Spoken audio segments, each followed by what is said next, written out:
Good evening, everyone. I'd like to call this evening's meeting to order. Thank you for being here, and thank you for listening in or watching, as the case may be.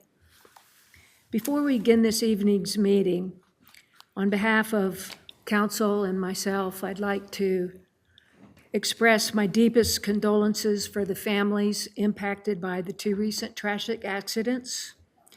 We feel certainly for all involved. May we give them a moment of silence, giving them our prayers and our thoughts.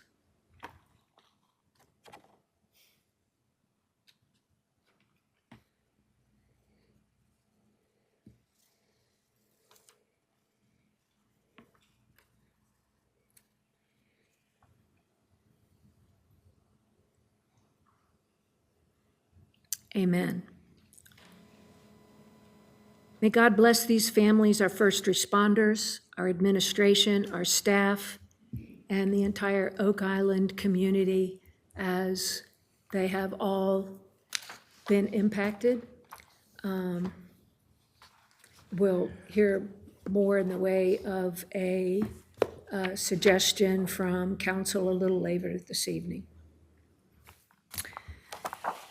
So, Mr. Kraft, if you would please guide us in the invocation and the pledge. Your eyes, just bow your heads, please. This is the day the Lord has made. Let us rejoice, be glad in it. Thank you, Lord, for all the blessings we do receive in Oak Island. During our good times, during our tough, difficult times, thank you for being our Lord. Tonight, I want to lift up our first responders. Ask you to give them comfort, give them strength. They've been put to the test this last month.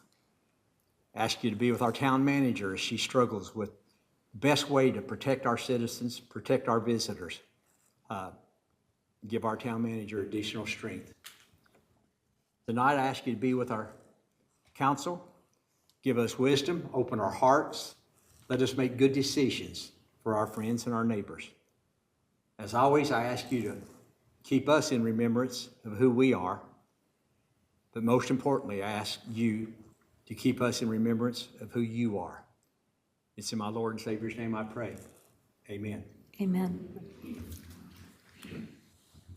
I pledge allegiance To the flag of the United States of America, and to the republic for which it stands, one nation, under God, indivisible, with liberty and justice for all. Thank you. We open tonight with two public hearings. So I'd like to call the first public hearing to order. The purpose of this public hearing is to receive citizens' comments on a proposed text amendment to Section 6.5, Table of Permitted Uses and Activities of the UDO, to allow an artisan's workshop as a use in CLD. This would be a text amendment. The application, the applicant's narrative, a table of permitted uses and a consistency statement are all in your packet beginning on page 3. I would like to ask, there you are. Hi, Taylor. Thank you for being Johnny on the spot. You begin, please. So a little bit of background. Josh Austin, applicant, has submitted a proposal for a text amendment to Article 6, Section 5 of the Unified Development Ordinance. That's the table of uses and activities. Specifically, the request is to allow artisan's workshop, 3,000 square feet or less, as a by right use in the CLD, Commercial Low Density Zoning District. The CLD zoning district is characterized as being primarily located in outlying areas adjacent to a major thoroughfare with yards and other provisions for reducing conflicts with adjacent residential uses and with substantial setbacks to reduce marginal friction on adjacent major thoroughfares. The CLD district is designated to provide commercial services and facilities to residential neighborhoods and highway-oriented tourist businesses. Artisan's Workshop is defined as an establishment for the preparation, display, and sale of individually crafted artwork, jewelry, furniture, sculpture, pottery, leathercraft, handwoven articles, and related items, and includes low-impact manufacturing, assembly, repair, or servicing of industrial, business, or consumer machinery, equipment, products, or byproducts. Some examples include contractors and building maintenance services, low-impact clothing or textile manufacturing, a commercial bakery, movie production facility, woodworking, welding, and art classroom uses. Section 7.19 establishes supplemental regulations for Artisan's Workshop uses, mainly that all artisan production be conducted within an enclosed building. Presently, Artisan's Workshop is permitted in the CB, Community Business, and CR, Commercial Recreation zoning districts.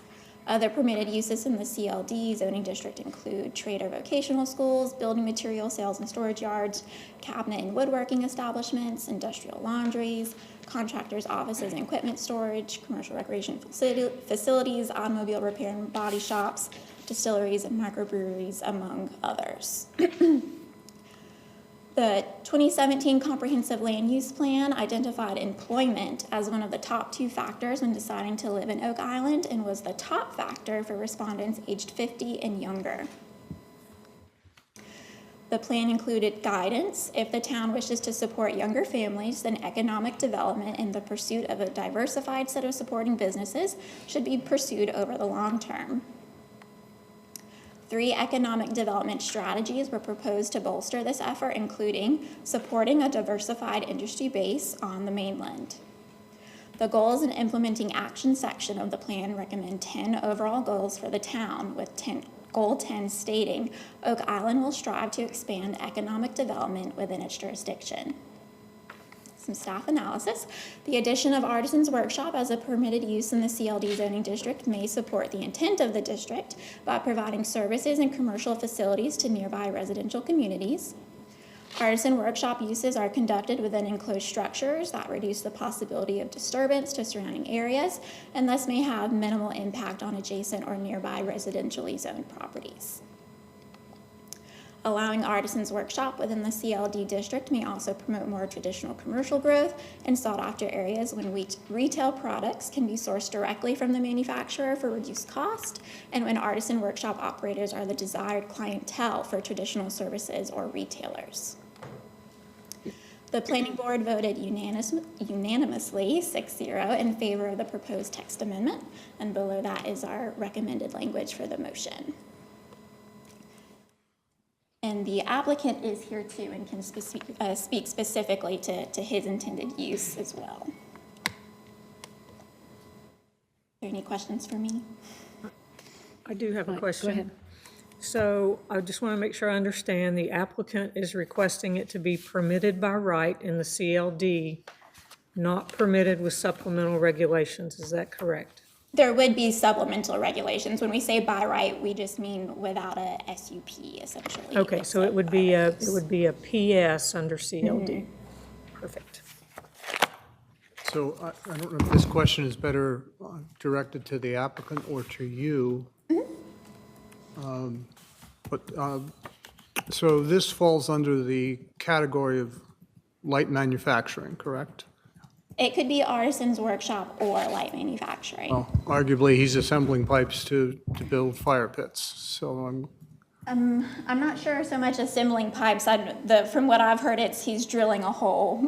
So it's more so that along the lines, if you want to speak I'm just looking at the specifically to text. it. Where I want to go is, are there any chemicals involved? I don't believe Okay. so, but he may be able to, if you want to come up and speak specifically to your proposed use. Hey, my name's Josh Austin. No, there's no chemicals involved. Thank you. Or anything. And the noise intrusion / impact There'll is, be no noise. We drill 2 small holes in a stainless steel can, and there's very minimal noise. It's inside of a building, and you couldn't hear it on the other side of the building if you wanted to. okay. And since the economic rationale is being offered here, do you have employees? Not now, but we plan to. You plan to? How many? We could plan up to 10, Okay. as of now. And your product is provided to Oak Island and surrounding communities? It'll be direct consumer base on the website, so it can be sold here in Oak Island or anywhere anybody wants to buy one off the website. Okay, thank you.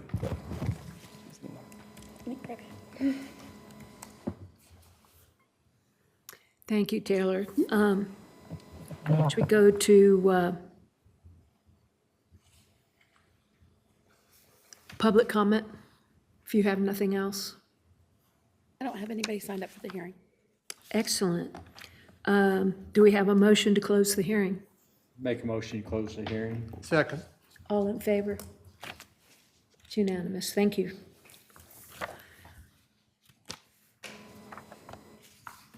Can I have a motion for council for purposes of discussion? Yes, I'd like to make that. Motion to recommend approval of the proposed text amendment to section 6.5 of the Unified Development Ordinance to include Artisans Workshop as a permitted use with supplemental regulations in the CLD zoning district. All in favor? Do we need to also adopt the statement of consistency with that motion as well? Yes. Go Which ahead. that's included in the packet as well. Bill, you want to add that? Yes, I will. And I'll add in consistency with the consistency statement as provided. Or we'll adopt the consistency statement or statement of consistency, however she wants to word it. Yeah, the language might be to adopt the associated consistency statement. Can do that. To adopt the associated consistency statement. Second. All in favor? Thank you.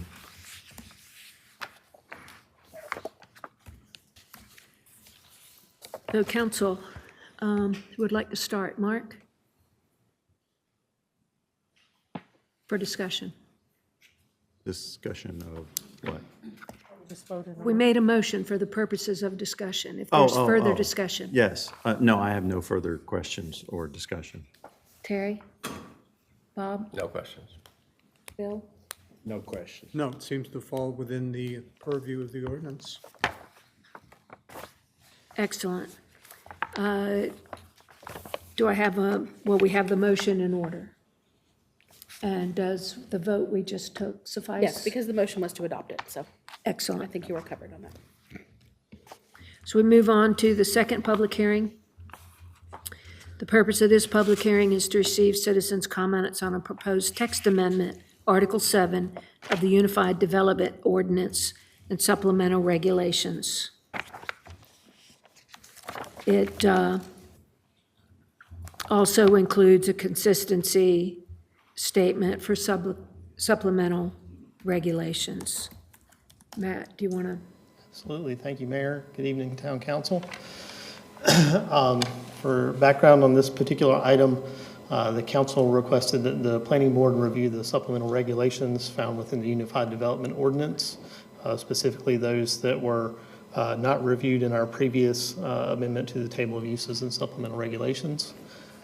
Planning board has reviewed those over the past few months and voted unanimously last month to recommend approval of a draft ordinance.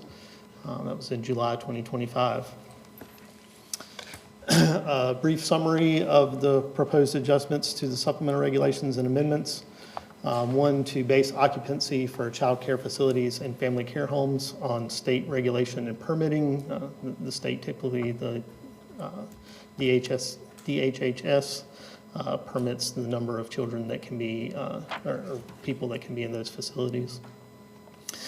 Adding a statement clarifying the fencing requirements for swimming pools. Note the requirement for a Coastal Area Management Act or CAMA compliance in the zoning regulations. Require dark skylighting and exempt hot tubs that are not permanently affixed from the swimming pool regulations. To reduce the allowance for temporary storage facilities or portable storage units. Currently, they're allowed for 120 days. The proposed amendment would change that to 30 days unless a state of emergency is declared. So if we have a hurricane or a disaster situation, that 30 days can be extended. to limit the hours of operation for open-air gun ranges to 9 a.m. to 5 p.m. Those previously, to my knowledge, did not have a hours restriction in the zoning ordinance. In addition, they would be required to have a specific type D buffer yard, which is a vegetative berm buffer yard instead of just plantings. To remove the maximum occupancy from bed and breakfast inns. Currently, bed and breakfast inns are limited to 8 occupants. A difference between what you might consider a bed and breakfast. To qualify as a bed and breakfast, it has to be operator occupied. So there has to be someone on site that's staying in there for it to qualify for this bed and breakfast inn type of use. A few more proposed changes to add some access regulations and clarify for the setbacks for the convenience stores, to limit microbrewery and distillery hours of operations to 9 a.m. to 11 p.m., to prohibit the sales of firearms and clarify screening requirements for permanent farm, craft, and produce markets, to remove the maximum number of business licenses available for food trucks. Food trucks still have to meet all the underlying development regulations that are associated, but currently we do have a limitation annually on how many food truck business licenses the town can sell. So the planning board recommended removing that maximum number. Limiting sexually oriented business hours of operations to 9 a.m. to 10 p.m. Same thing for tattoo, body piercing parlors, hours of operations. To limit the occupancy of outdoor dog kennels at veterinary clinics with associated kennels from 7 a.m. to 10 p.m. and to require storage for golf cart and low-speed vehicle sales and rentals to be behind an opaque fence. Still can have vehicles on display during business hours as long as once the business is closed, but storage then transitions to an opaque fence instead. So looking at our comprehensive land use plan, the 2017 land use plan does recommend that the town develop a UDO that is simpler, more flexible, and easily administered, provide greater clarity for landscaping, tree, and screening requirements, is consistent with the North Carolina state statutes, and balances the needs of new development in existing neighborhoods, specifically to establish policies that characterize future land use development patterns and establish mitigation criteria and concepts to minimize conflicts. So the staff recommendation is to approve the proposed text amendment and adopt the associated consistency statement. I'm happy to try to answer any questions you might have tonight. Matt, I have a number of questions, if you'll just bear with me as we go through them, and I'll reference these by section and number. On page 27 of the agenda packet, section 7.9.3, the sentence seems a little bit in conflict with itself. It says, if possible, and then 3 words later it says shall. Shall means you absolutely will or will not. So either if possible needs to go or shall needs to go. And then I'm curious why farther down in the sentence shall was stricken. Seems like we wouldn't want satellite dishes in the front yard, and we wouldn't want them in view of the public right-of-way, so. Yeah, staff and the planning board kind of tried to talk through it because there was some confusion among them as well about the intent of that statement. So certainly if there's any more cleanup that needs to be done, frankly, just striking if possible would be a simple cleanup. That could be adopted by council, absolutely. So my suggestion to my colleagues would be to remove the words if possible and then reinstate the second shall, which has been stricken from the sentence. On page 28, section 7.11.5, we're now saying that floodlights have to be dark sky for swimming pools. In our ordinance in general in lighting, have we gotten as far as saying that all lighting needs to be dark sky, or is that still something that's out there to be looked at? We have not gotten that far in our current ordinance. The council did approve several on the last round, supplemental regulations that included dark sky lighting, but as a general, just town-wide zoning regulation to require dark sky lighting, we have not implemented that at this time, no ma'am. Okay, I'd like to see us put that on a to-do list somewhere down the line. Also on page 28, section 7.12.3, where we're talking about temporary storage facilities. I'm heartily in agreement with reducing it from 120 to 30 days. My question is a permit required for the initial placement of those storage facilities? And if not, then how are we tracking how long they've been there? Yeah, absolutely. The way the ordinance is worded, it does not require a zoning permit for that first 30 days. So you could have it on site for 30 days. And then if you wanted to go beyond that 30 days, then a zoning permit would be issued. The way, currently, we don't have any initial tracking of that. If we'd have to deal with it based on a complaint basis. So we have no, we're putting an ordinance in place and we have no way to enforce it. Well, I think that's going a little far to say we don't have a way to enforce it, but yes, ma'am, we You wouldn't have no know, way to we wouldn't know know the it's- initial date. We have no way to know when somebody has exceeded the 30-day initial Yes, ma'am. allowable period. Yes, ma'am. So we're missing something there. We need something there to be able to pick that up. Over on page 30, near the top, section 7.17.1, we reference property having a frontage upon a collector or higher classification street. We've had discussions about the definition of streets in our appendix. Have we clarified what a collector street is or a higher classification street? Or is At that, this time, we have not, no, ma'am. okay, so that needs to go on a to-do list. Section 7.23.6, recreational vehicles allowed for fewer than 180 consecutive days. How do we monitor that? How do we know when they've reached their 180 days? It would be on so this is for recreational campgrounds and RV vehicle parks. Okay. So it would be incumbent on the operator of that park to provide that, should we ask for it. Okay. And for vehicles that are parked on private property, as long as they're currently licensed and registered, there's no time limit on those, is that correct? For just parking, no, ma'am. Now, you couldn't occupy it, you couldn't hook it into utilities or something like that, but Okay. for just to have them on the property. Over on page 41, section 7.49.3, where we're talking about outdoor kennels with the hours of operation from 7 a.m. to 10 p.m. Those are currently allowed in the CLD district. Unfortunately, or fortunately, probably unfortunately, we have some residential areas in CLD districts, for example, South Harbor Village. So my question to my colleagues would be, is 10 p.m. late to allow dogs out barking near residential properties? And should we, bring that time period down a little bit?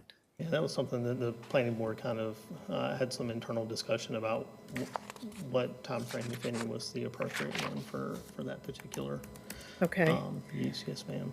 And then on page 42, section 7.58, right under, we've stricken the word condominium and just left mixed use, but then the first sentence under that says condominium, mixed Yes, ma'am. use. So I Apologize think for we that. should strike the condominium I agree there. 100%. Thank you for that catch. That's all the questions I have. I do want to make a comment for my colleagues. If you remember back in the winter, at one of our Thursday work sessions, we had a discussion about potential prohibited uses in the town of Oak Island.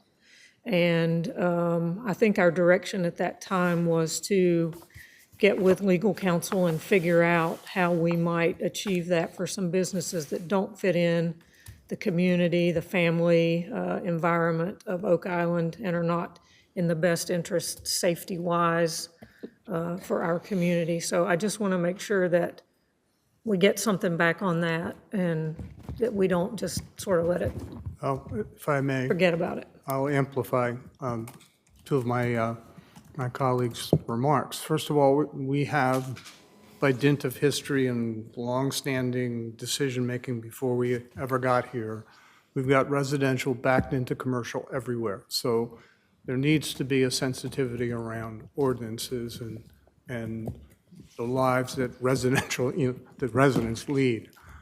On the second point, my question, I want to go up to 30,000 feet, and it bears directly, Councilwoman, on your comment. Some of these proposed changes involve entities which I find objectionable. And so why do we have to have sexually explicit businesses is my question, right? Like, why is that something that we're trying to confine? Why can't we strike it? Ditto for open-air gun ranges, and, I can go down a list of things here. Now, my understanding as a layman is that because it's NC code, we have to put it in. To take it out, we'd have to have a compelling reason. Is that correct? It is. I mean, I know there have been some court cases that have held to completely exclude a use is an infringement on some types of First Amendment rights. I mean, I think what a lot of communities have done is figured out where in town can we have certain kinds of uses. But I'd be happy to prepare a legal memo for you all about this. Well, I mean, we bill ourselves. I think we try to live out the notion that we're a family resort town, right? So to have a sexually explicit business, period, would seem to be something we don't want. And I'm very confident if we poll citizens, they would say, absolutely not. I doubt many people want to have open-air gun ranges in town. So I guess my question is, how do we proceed to strike some of these things if council so desires? What kind of legal mechanism do we have to remove these uses?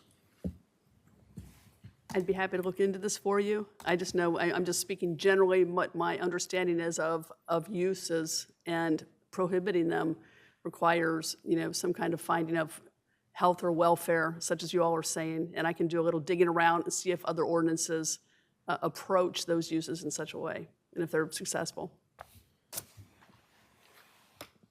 Go ahead, Bill. Okay. I want to stay on sexually oriented businesses, Matt. First, the devil's in the details. I will never, ever, ever vote in favor of a sexually oriented business in the town of Oak Island. And I think the only way something like that can happen is if the 5 people up here, the majority vote to allow that to happen. So I won't vote for that to happen, but I want to ask some specifics about it. We say sexually oriented businesses, but we don't say which ones are okay. Topless, a strip joint, a bottomless strip joint. I did a bunch of research on this. There's stuff I didn't even know existed. There's places where you go and somebody sits with you while you watch a dirty movie. There's nude modeling. Do we say everything is okay if we say anything is okay? So I think we need to really get to the specifics on that. But more importantly, I want to point out there are some reasons we can say no. Renton, Washington had the biggest lawsuit on this, and it went back and forth and all. Renton, Washington only allocated 5% of their area to sexually oriented businesses. And that was in the section of town that was so expensive nobody could buy property there. So that was their way of stopping it. Other places were told they could not have dirty magazines and dirty books. They had to have less than 50%. So they went out to a flea market and bought 500 old regular books, Tom Sawyer and Huckleberry Finn, and put it in there and said, now 60% of our inventory is this. Of course, nobody's ever going to buy it. They're going to go over in this corner and buy that ugly stuff. So we need to know the specifics of what we are trying to say we're agreeing to. But I think we need to keep in mind 2 things. It's going to lessen the real estate values of the people who live in that area. You live in that area and there's a strip joint or there's a peep show or there's a whatever going on, it's kind of hard to sell your house 2 doors down. Exploitation of women, come on, we have to admit that. I think brings an undesirable element of people to our area. But the way we can stop it is, besides the 5%, 3%, 1%, we are trying to prevent a secondary impact. That's the phrase that I would like to see us pursue. Some small towns, not large towns, Charlotte, Raleigh, they have to kind of deal with it, maybe even Wilmington. But a little small coastal town, 10,000 residents, if we can show that that has a secondary impact, lessening our real estate value, bringing undesirables to our town, stuff we don't want, I think we can stop it. So I would like, as Councilman Bach said, what do we do? We're at this crossroads that we don't like ourselves at. I'd like to give it back to the planning board on this section, 7.46, and peel back some layers of the onion. What is it that and why do we even open this door to begin with? What are we willing to agree to? Me, nothing. But what are we agreeing to? The full gamut or just a little bit? There's layers to the onion that we haven't touched, that if we just say sexually oriented businesses are okay in 5% of the town, they might bring some stuff that we didn't think about. Or So that's my thoughts there. I'd like for the planning board to revisit this section. The definition of sexually oriented businesses is set by the North Carolina General Assembly. So we don't have much say in what is or isn't defined as a sexually oriented business. I read that, and they say that bottomless dancing is I'm glad I don't know all these terms. Unacceptable. Topless is acceptable. But then, when you start reading through what all can be possible, like I said earlier, it's stuff I didn't even know existed. And if we're going to say yes to anything, we need to hurry up and say no to that kind of stuff. So I think the devil's in the details. There's more stuff that we need to look at as to what in the world are we agreeing to or not agreeing to. And the CD district, what percent of our town is that? I'm sorry, which district? They can only go, within 1,500 feet of a major straight line, blah, blah, blah. In our town, where would that be? That wouldn't be Oak Island Drive necessarily. No, sir. So I'll point out that the current restrictions on sexually oriented business, what you see in 7.46, those are the current restrictions that are already there. This would not create a greater allowance for this type of business to exist within the town of Oak Island. The planning board, what they recommended in addition to the existing restrictions are hours of operations. Now, you're correct, 7.46.1.1 requires a 1,500-foot distance to any property line, not the actual use, to the property line of a church, place of worship, any school, child daycare, nursery, recreation facilities, open space areas, residentially zoned, residentially used property, or any other establishment on premise with an ABC license. Now, that significantly restricts now I haven't done an analysis on it, but It has to be back on in the 1 acre napkin lot. math, as Mr. Bach would say, that would certainly greatly restrict any site selection within the town currently.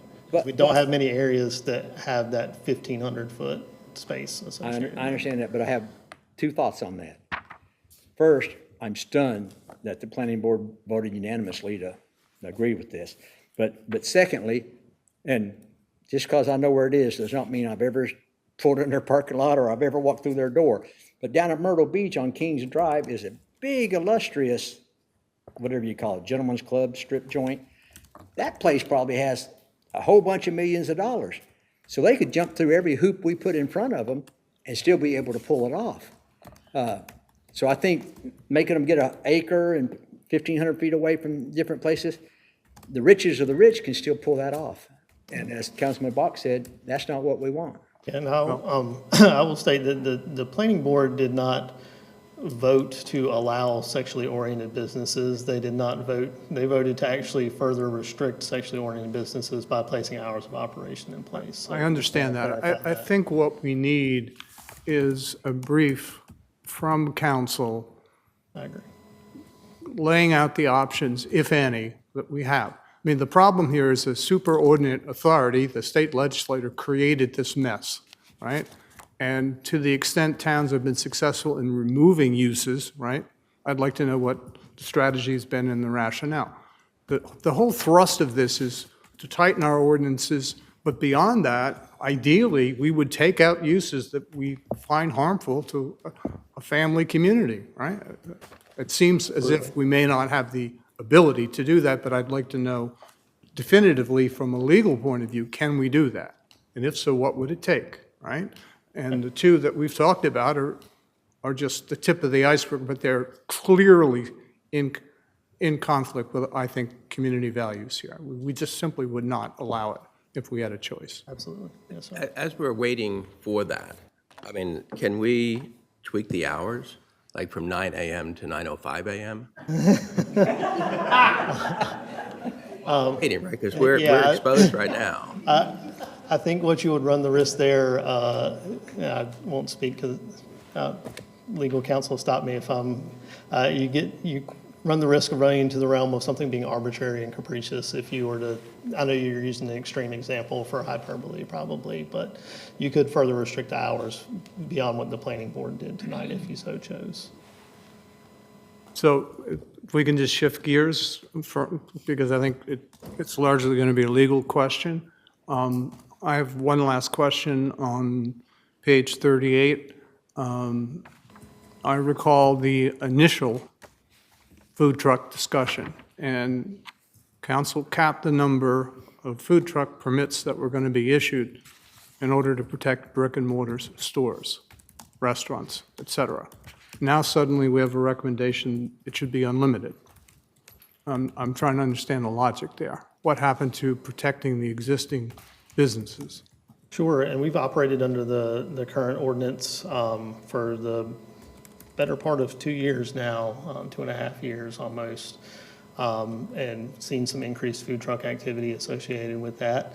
Unless council has heard any concerns related to increased food truck activity, staff has not had any. The planning board recommendation was that the use was beneficial to the town, and so that having a cap on the number of licenses seemed like a restriction on a productive use of property. They still would have to meet any of the underlying development regulations, so buffer requirements, placement requirements, et cetera. What this would allow would be for more than 10 operators to actually get a business license here within the town, but they would still have to meet all of the other supplemental Yeah, regulations. I mean, the rest of the original regulations are still there. But this goes back to the same point. What do we want? What do we want our town to look like? How do we want it to function? And if the first order of business here is to protect the existing restaurants, right? And we would not want to encourage an avalanche of food trucks, right?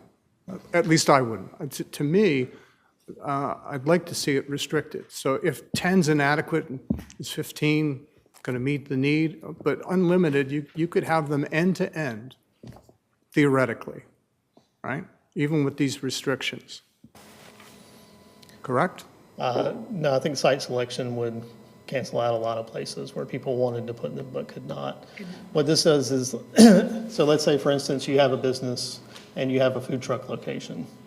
What our ordinance does now is say that you have 10 food trucks that you can select from to occupy that legally permitted space. Yeah, and I know a number of restaurants have arrangements with food trucks, all well and good, profit sharing, leasing, whatever the arrangements are.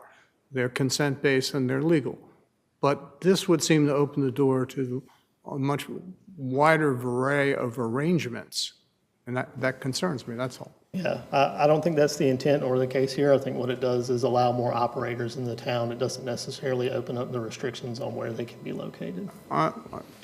Again, it may be in the eye of the beholder. To me, that's not necessarily a great thing. Matt, how many food trucks do we have permitted currently? 4 or 5? No, I'd have to look at Taylor for that, for the permitting, but we as soon as one is available, typically, because we sell an annual permit, so once we have 10, we can't sell anymore. Typically, when one rolls off, we've got another one ready to go. We're topped out right now. you know, we typically run Three close per one. close to or not at the maximum. Let me ask you, and then I'll hush. Page 39, 743.7.4. Outdoor seating associated with a food truck is only permitted on lots at least 2 acres in site or greater. So we're opening the door for food trucks to come in and make a living and sell their hamburgers or tacos or whatever, but we're not allowing them to set up a picnic table out front of their thing. That seems to create a hardship for them if they're going to try to conduct a business. Yeah. Everybody has to go to their car and spill their taco on their shirt.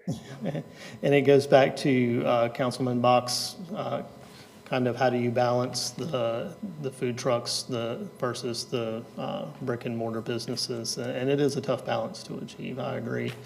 So I think that's the intent of that statement, was to try to limit necessarily competition with brick and mortar businesses for food trucks. But it does make it more difficult for them to operate. You're right. So, Thank you, sir. I'll just add, more and more of our businesses, in order to become viable, are offering breakfast and lunch, and so they're going to be in direct competition with 25 food trucks. And to me, that's not something we want to do to our business community. I just think it's not a great idea. And I'll rest my case. I'm in agreement. So, Mac, is that something else we could take a second look at? or you can adjust it tonight if you feel so inclined. Matt, has anyone spoken to our current business owners to see what, if any, objections there would be? Unfortunately, Hallie's not able to be here tonight. I would probably lean on her to speak about that. Yes, ma'am. I would think that would be an important piece of information, rather than us alleging what that pain point might be. I think it would be important for our restaurants and food vendors to express what would present a hardship and what would they accept, and then come back to the planning board to pose a statement.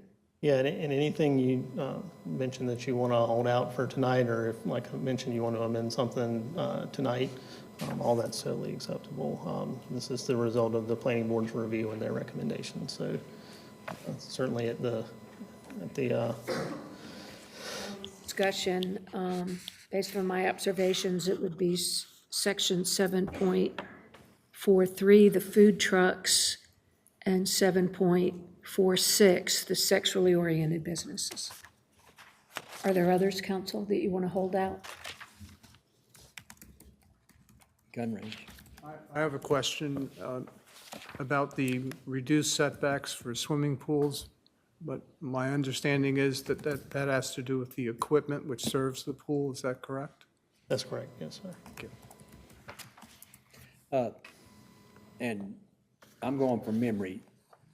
To get a license to operate a brick and mortar restaurant, is that like a $100 one-time fee? It would depend on where you're occupying, so you would need to get a change of use permit from the town. Necessarily, I believe those are $100. You'd also have to go through permitting with the county health department for something, but the town doesn't handle that. We just handle the change of use. If you're building a brand new restaurant from scratch, that's a whole other ballgame where you're designing the full site. But if you're occupying a current space that's already built, then we'd put you through a change of use process. And then a food truck, is that a $100 permit? I don't have my fee schedule directly in front of me, but I believe it's either $100 or $50. It's a pretty minimal fee, yes, sir. Okay. But more goes into the staff review of a new business being established. We have to do building code review, we have to do fire code review versus a mobile, like a food truck. And We're just checking lastly, the zoning restrictions. each year you exhaust the 10 licenses that you have. As far as I know, we either come right up to it or exhaust them, yes, sir. And that doesn't count for the little carts, push carts up and down the beach selling ice cream. No, that's a peddler permit, yes, sir, it's a separate permit. So back to the point, is there anything else council wants to hold out of the current proposal for further consideration? So I want to ask you, Matt, about the bed and breakfast, removing the occupancy maximum. So tell us, if you could, what's the genesis of that? Where did that conversation come from? Yeah, absolutely. So when we brought this to the planning board, we brought every supplemental regulation that they had not reviewed in their previous efforts. So bed and breakfast was one of those. Bed and breakfast inns are defined as something that's, as I mentioned in the presentation, operator occupied. So there's a staff member on site who lives there, who's there to actually run the bed and breakfast. They're only permitted in the R7 and the CR currently, so they're permitted in those areas close to the shore, but they are limited at 8 occupants. My recollection of the planning board discussion was that if we can't cap the number of occupants of a single-family dwelling that's not, there's no operator on site, why would we do the same for a bed and breakfast inn that has an operator on site? Because that could, potentially benefit some of like noise complaints or something like that, where you've got someone there to help monitor the business and attend to the business versus a single family that's for rent where you do not have that. So it was an intent to incentivize this type of use that seemed preferential to just an unoccupied single family home that's for rent. So currently they're restricted, so of course you would choose the one that would allow more occupants, and then you don't have that added layer of having an operator on site. But we do have the ability to, from a legal perspective, we have the ability to put a maximum number of occupants in a bed and breakfast, but we prohibited from having a maximum in a residential home, correct? In a single-family residential, to my knowledge, yes, sir. I'd have to look into whether this ordinance construction is really on its face as it currently stands with the occupants legal or not. I haven't delved into that, and I have to get with Lydia on whether that's even a viable ordinance construction. But our reading of the state statutes for a single-family dwelling is that it is allowed for rent, and we can't regulate the interior design, whether it has 5 bedrooms or 10 bedrooms or anything like that via zoning. So, sir. So on the LSV sales and rentals requirement to be behind a fence, so that'll, we'll probably touch a little bit on enforcement now. I know you're going to touch on it later.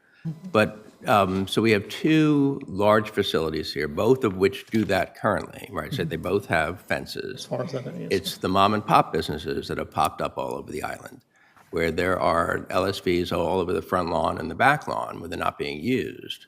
So from an enforcement perspective, is that a commitment, Matt, do you feel like your team is able to take on to Absolutely. identify those properties? Absolutely, yes, sir. Okay. So we haven't, though, been able to do that with respect to home occupations, because we still do have some very substantial commercial operations that are operating out of people's houses, but we haven't yet had an opportunity to start the enforcement process with them.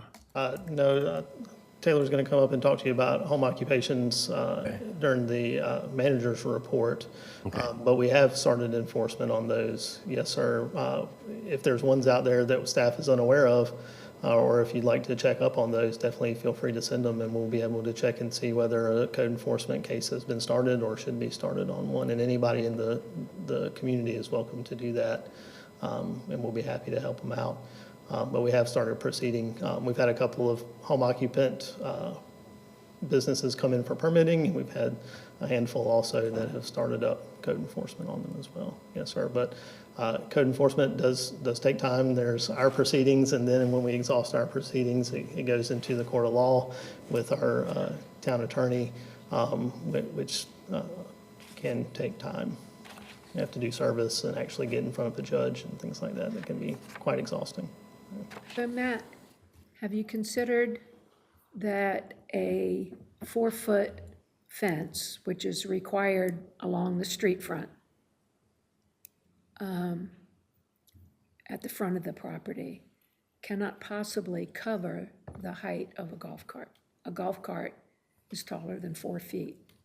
So it may be behind an opaque fence if we're allowing this in any particular residential development. You're asking for something that can't be done. This use is not permitted in residential development. This use is permitted in commercial zoning districts. Any use of the property in a residential development would have to conform to a home occupation requirement, which it would not. The language that it shall be screened by an opaque fence means the whole understand. thing is screened by the fence. You couldn't have some golf carts popping up behind a short fence or anything like that. It would not meet that ordinance standard, no ma'am. Yet we still have commercial businesses in residential districts with fences of illegal height. And we're working to enforce the current home occupation rules on those. Yes, ma'am. And if there's any that once again, if you have specifics in mind, either you or a citizen, reach out to the town staff. We'll see if we have a current code case on it. If we don't, we can check into it, and if there's a violation, get it started.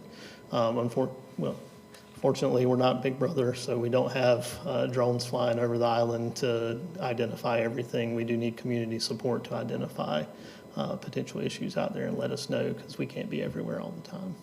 I'm happy to make you aware of those. But staying on that real quick on the fences, so, I think the wording further says it shall not be visible from the street.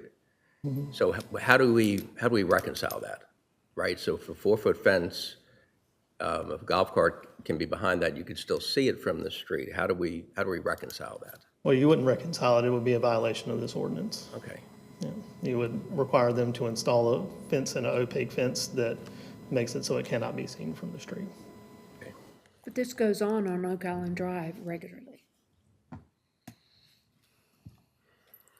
On vacant lots, on outside on the edges of the property with seemingly no recourse. Well, that's why we would install an ordinance to give us enforcement over something like that.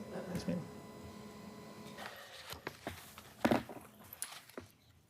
Council, anything else I have in my notes to hold back 7.44 and 7.46? And if I may, Madam Mayor, Please. request from council a briefing on strategies, probability of succeeding in striking some of these items. Say that again, John, please. A request from council to, To give us an analysis of the strategy that would be best suited to remove, Objectionable businesses. right, code Got it. inserted by the state.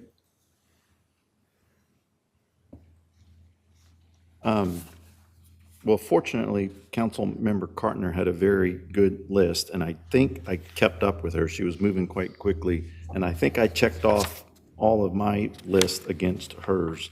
But I would like to revisit, and I know we've been talking about sexually oriented businesses, but I had in my notes as well is something that Councilmember Coolio brought up, but we just kind of went through it quickly and we kind of laughed it off.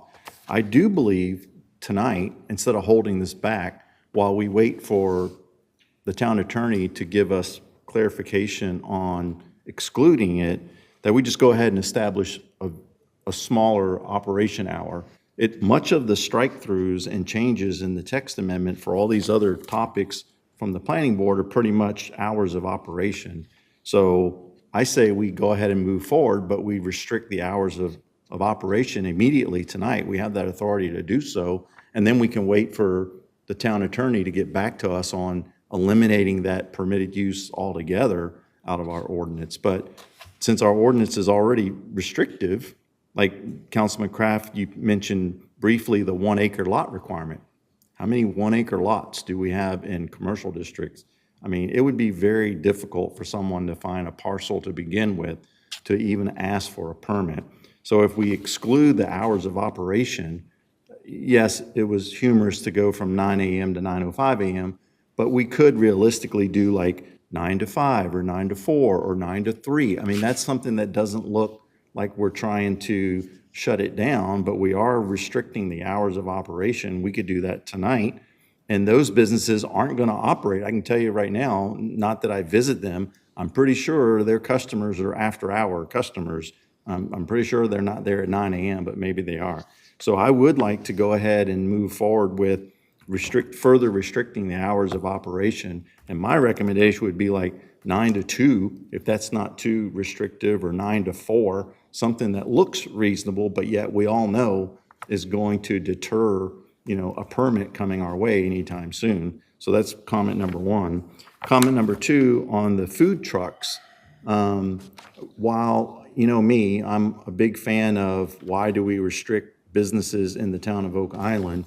But if we want to cap food trucks, 10 obviously is not the number. If you've got a waiting list, so when one permit rolls off, someone's immediately next in line to jump in, what's your waiting list? Is your waiting list 5 vendors, 10 vendors? I mean, why can't we just go ahead and say the maximum number is 25 tonight, right? And then let's get a report and see how that goes. I mean, I'd rather just go ahead and move forward on some of these items instead of dragging this thing out, when these are decisions we can make as a town council. We have that authority, and I'm prepared to propose a 25 permit limit for food trucks. I'm prepared to reduce the hours of operations from like 9 to 2 or 9 to 4, whatever we think is adequate. And let's get that stuff in place now. Why wait? And then our attorney is going to be advising us on being able to remove the use altogether.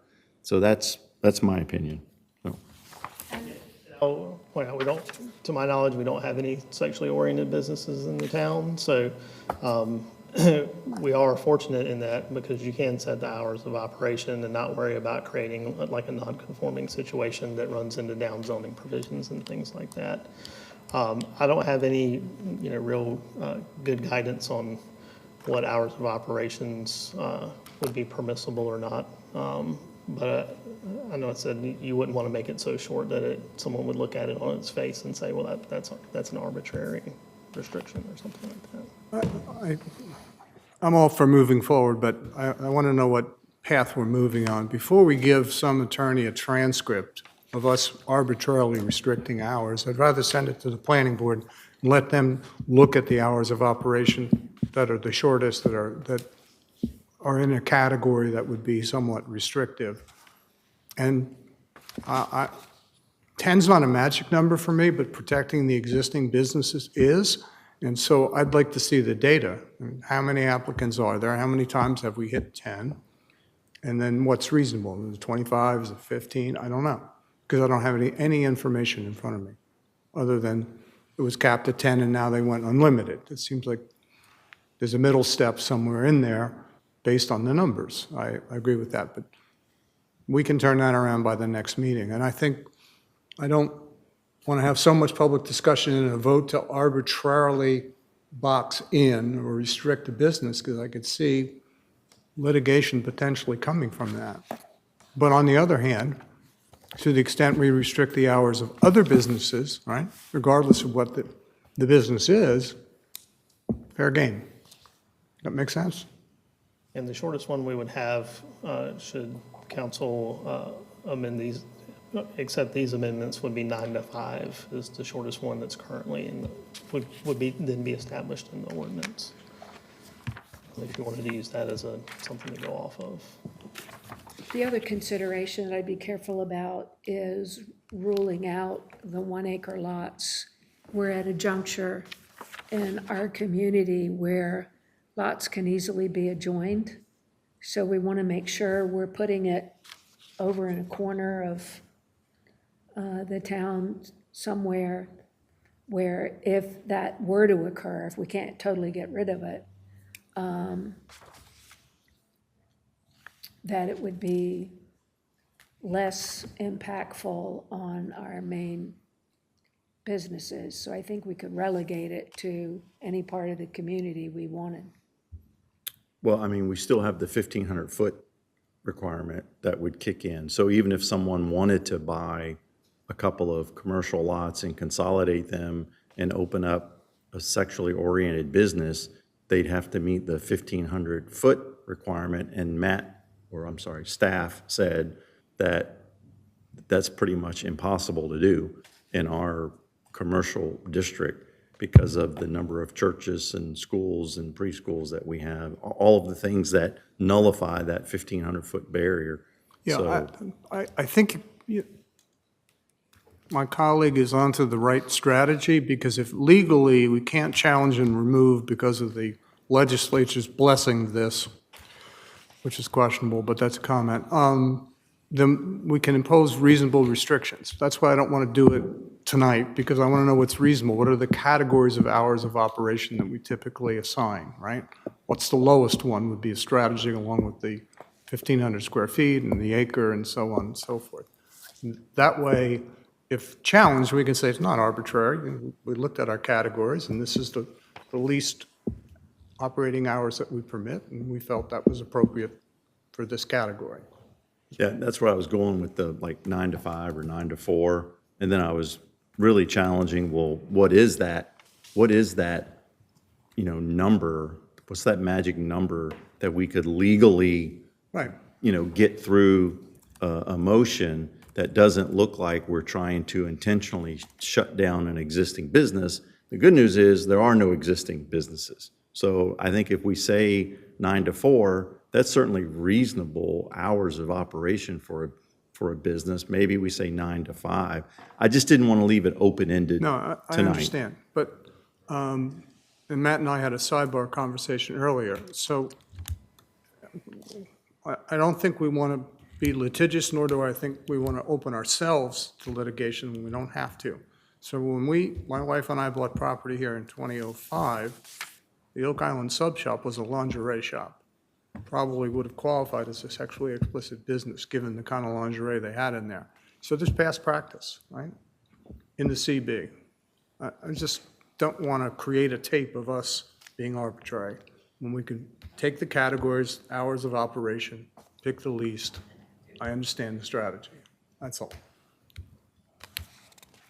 While we're kicking this around, one more question, Matt. I'm trying to figure out the 10 food trucks that we have up and down the island. Wallace Catering, the hot dog people, are the other 7 or 8, are they food trucks at the concerts on Friday night?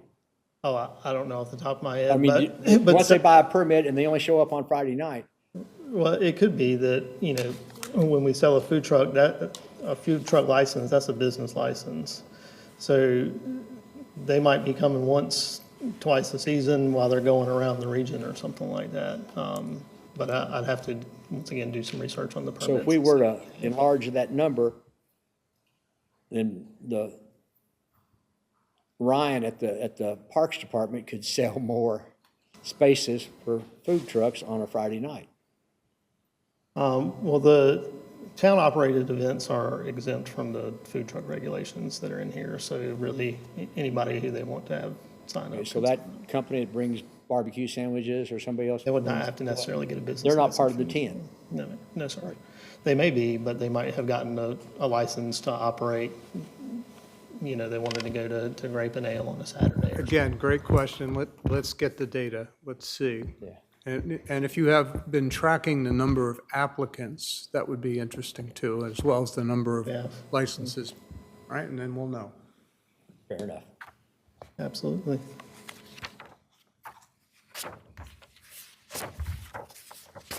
Mr. Martin, how'd you leave it? I'm sorry? Where did we leave it on the timing? Are we putting that off till next month? Or? Well, I think Matt said something about 9 to 5. What was your comment about 9 to 5, Matt? I was just pointing out that if you were looking for, an hour of operation that had some backing in the ordinance, the planning board recommended hours of operation for outdoor gun ranges be 9 to 5. That would be the shortest one that we have established in our ordinance. Council, you're interested in hearing what the public has to say. We vote, yeah, Open the, absolutely. Lisa? Nobody signed up for this hearing. Nobody signed up for that. That's easy. Do I have a motion to close the public's So moved. hearing? All in favor? Thank you very much. That was easy. Thank you, Matt. We simply closed the public hearing. You didn't vote on it. I didn't sign up because I didn't know I needed to, so I'll do that next meeting. You want, I'm sorry, counsel? We've closed the public hearing, but there's nothing that precludes us from opening it again. Well, the gentleman can speak in the public Public comments. 3 minutes. Can you do that? Speak at public comments? Do you mind? I didn't know this was up. I would have signed up for public comments, but if it's not being voted on, it's voted on later, then I'll public comment on it then. We're voting on it now. We've closed the public hearing for this, You didn't vote on it. but we haven't got, yes, we just did. So, No. no, we've not approved it, We voted to close the public hearing. the public hearing, but we've not voted on the issue itself. But we've got public comments coming up where everyone gets 3 minutes, and you're welcome to have 3 minutes at that time. Yes, when you bring it up again, I would love to. Okay. That's good. So council, we have a motion on the table. Do we need to revisit it? Did we not make a motion to open discussion? We don't have a motion on the floor. Not on the table yet, no. Not on the floor. Does anyone want to make a motion? Well, is there a need for more discussion, I guess is the question. If there is, we can take a motion, second it for purposes, I think we've been discussing it, actually, is what has Yes. happened, so. Hey, we just need to compile a list Yeah, of those if somebody items wants, that we'll yeah, go if somebody into. wants to make a motion, then we can just further discuss it if needed, may not be needed. I'll make a motion to approve the proposed amendments and adopt the associated consistency statements for the purposes of discussion. I'll second. All in favor? But Well- are you, I'm sorry, we can't hear you. So we have to lean in further. We're not voting on the issue yet. We're getting ready to have a discussion about it. right, So it's yeah. motion for purposes of discussion. Correct. But your motion is to approve the amendments and the associated consistency statement. Well, I want some amendments to it. Okay, but well, we may want to go ahead and include those amendments in your motion, is what I'm suggesting. I can do that as well. That way, if it goes through, we don't have to Perfect. fix anything. Perfect. So go ahead and include all your amendments. Do I need to rescind my motion? You can just amend it if that's. Yeah, Okay, I'll amend my motion to be a motion to approve the proposed amendments as amended and adopt the associated consistency statement. Does that sound right? But we need to list those amendments. what are your amendments? Yeah. Okay. Yeah.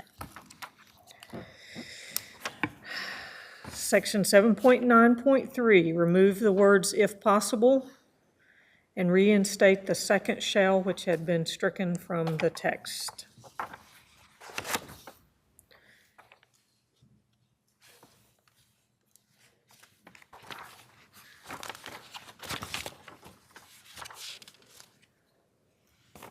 Councilmember Carter, the other one that I had written down was a definite amendment was in 7.58.5. That was to remove the reference to condominium. Yeah, I'm trying to get back there. Yeah, so under section 7.46.3, if we're leaving it in there, to modify the hours of operation from 9 a.m. to 5 p.m. In section 7.49.3, for outdoor kennels, it would be shall be occupied from 7 a.m. to, I'm open to a suggestion that somebody has for, 8 p.m. I'll put 8 p.m. out there if somebody wants to modify that. And then in section 7.58, strike the word condominium from the first sentence so that it only reads mixed use. Is there anything anyone else had that I missed? I think, Where are you on food trucks?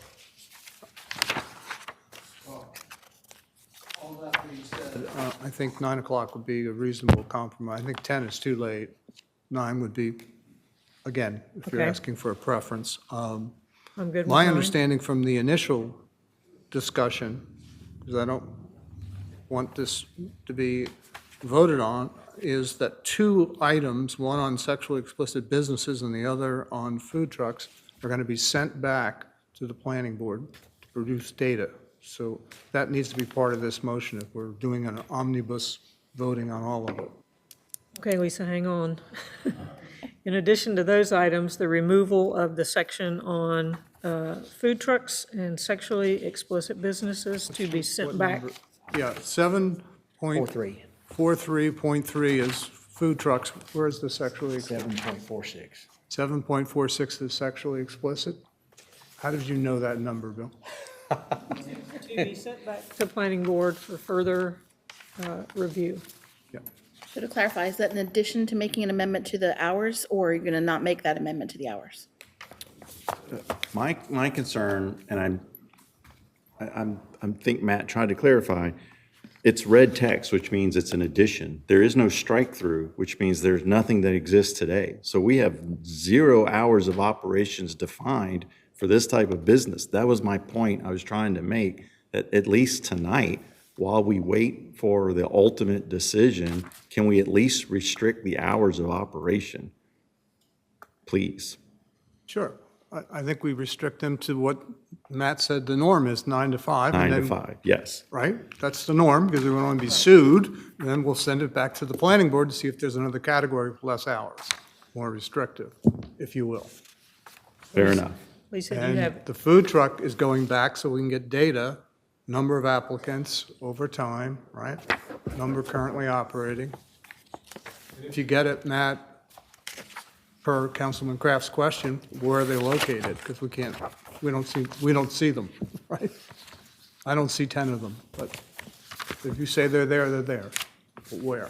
so Madam Clerk, do you have anything that makes any sense whatsoever? I do, but I just want to clarify for the record. So the motion to amend with these additional amendments would remove the language that removes the cap for the number of food trucks, because that's just going to the planning board. But we're still going to set up hours of operation for the sexually explicit or oriented businesses, and then still send that back to the planning board as well. My motion would, I don't know if we need a motion on this, sexually explicit businesses' hours would be set 9 to 5. Do we need to That's already in affirmatively there. vote on that? That's already in Councilmember Cartner's amendment. Okay, great. So I just want to clarify that you would still do that and then send it to the planning board as well. Did my motion cover everything that was of concern to everybody? We need to tonight? direct staff to provide the information you had decided you wanted back. I feel like we did that. I don't know that it needs to be part of a That's motion. implied in this motion. We've had public discussion that's going back to planning board, right? The planning director's here, so. So there's no need to direct staff to provide anything. Can add that. Well, the one thing I would, for staff, is to have them take a look at the temporary storage facilities, or it's requiring a permit for that.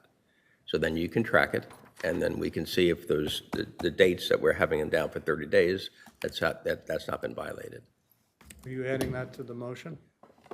I'm fine with that. Sure. I'm in agreement with that, yeah. Just as we're struggling to dot all the i's here, so that's an amendment, right? You're accepting it. Okay, great. Anything else, council, before we vote? Need a second? Is there a second? Second. All in favor? Thank you very much. I want to say this is the only time I'm going to vote in favor concerning the sexually oriented business. Thank you very much. 5-0, Lisa.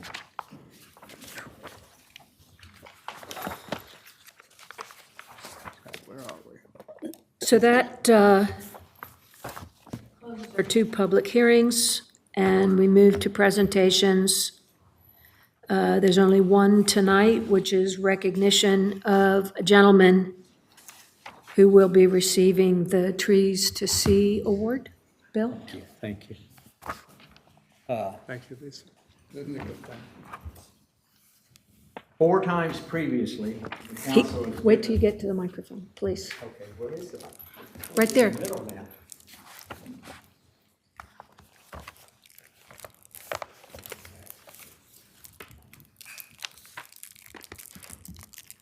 4 times previously, the council has given a seeded tree award, which means a person who has gone over and above the norm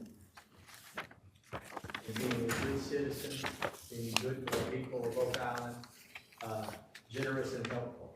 In the past, it has been given to Dennis Maneri, Friends of the Parks, Mary Ellen Rogers, Seabiscuit Animal Rescue, Ruth Ann Fortner, Beach Preservation Society, and Clarissa Cope, Oak Island Angels. There's an individual in our midst that, wow, he'll drive down the road. If he sees somebody's grass has not been cut, he'll knock on the door and say, "Can I cut your grass?"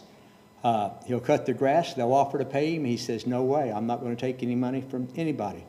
He'll drive down the road and see a palm tree that hasn't been taken care of lately. He'll knock on the door and say, can I trim your palm tree? It'll grow 2 feet in the next month if you let me clean it up. And he has been doing this for quite some time. Told me, please don't give me that award. There's other people that deserve it more so, but I disagree with him. Randy Kreitzer, if you would, please, sir, let this town acknowledge you.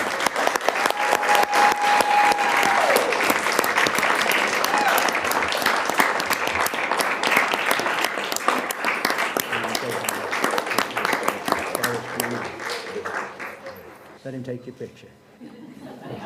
Good deal. Good deal. Thank you, Randy.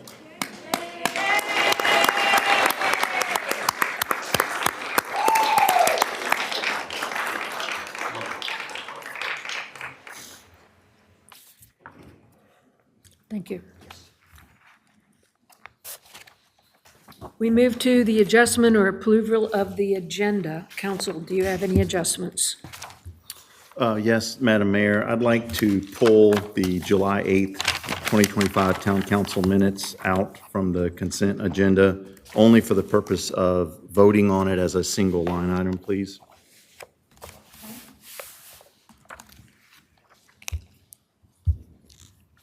Any others? I would like to add an item tonight to the new business section of our agenda to establish a Blue Ribbon Summit on pedestrian and traffic safety.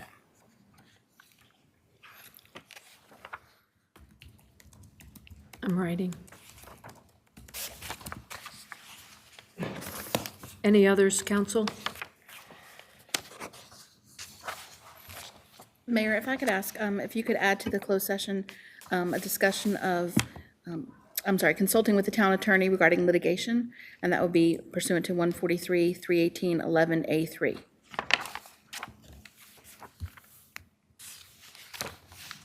Thank you.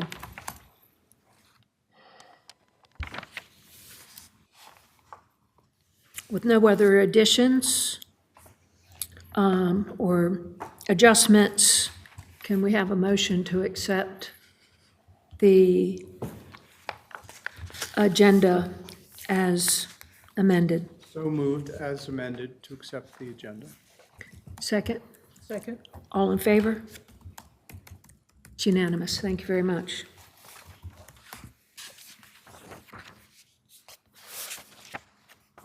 This opens public comment. So this is a section where we invite the public to speak. You each have 3 minutes to express your concerns or remarks. We ask you to track your own time as it's projected on the screen in front of you. Please be respectful. Lisa, who do we have on the list? Carrie McCullough?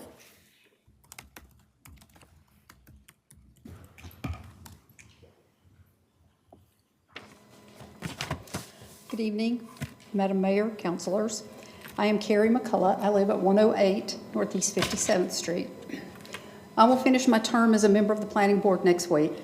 Thank you to the council for the opportunity to serve. The review of the UDO and the table of uses and all the supplemental regulations was a lot of work. Perfection is hard to attain, as we've talked about tonight, but it was important work and it was my honor to serve. Tonight I'm speaking in support of the new comprehensive land use plan, which will come to the Planning Board next week and then on to you for final approval. The resulting plan seeks to map a sustainable path forward enhancing our quality of life, protecting our coastal resilience, preserving environmental character, and investing in walkable, connected infrastructure in our downtown areas that ensures a safe, friendly, and visually attractive pedestrian landscape. The steering committee, of which I was honored also to be a part, was happy to see so much public participation through the multiple engagement opportunities that were offered. And the plan reflects a deliberate, needed shift toward strategic, long-term thinking with more thoughtful development decisions.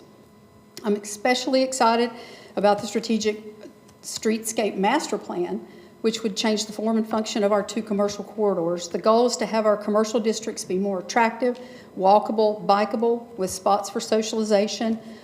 That would be a benefit to both our citizens and visitors, as well as our valued business community. It's my hope that council and staff will constantly look to the new comprehensive land use plan as a living, breathing plan of guidance. And including the streetscape master plan, you will appropriately frame all the guidance or all the decisions and budgets around it. Thank you very much. Thank you. Cynthia Hamrick?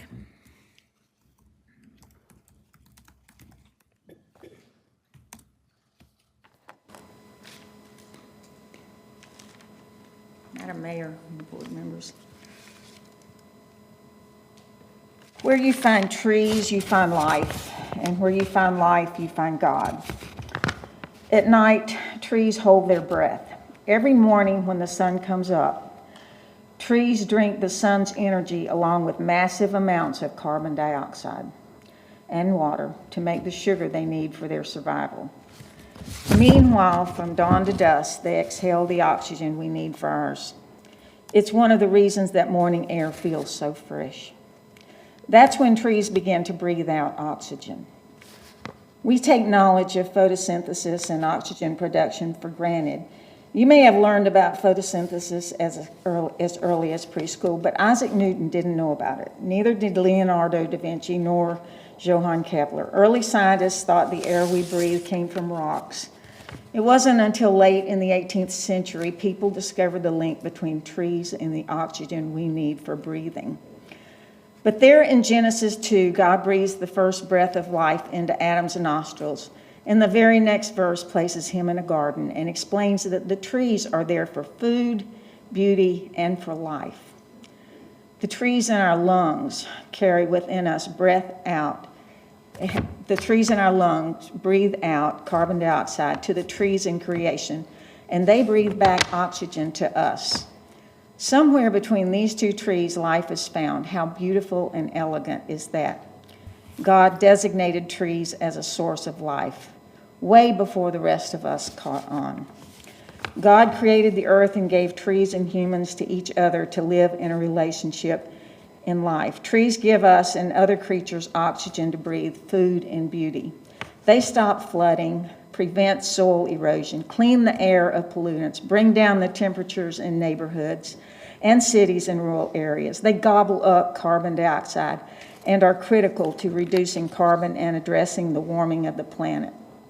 When they die, they decompose. They provide support for other plants and species, homes for beavers and woodpeckers, and fertilize the soil so other plants can grow.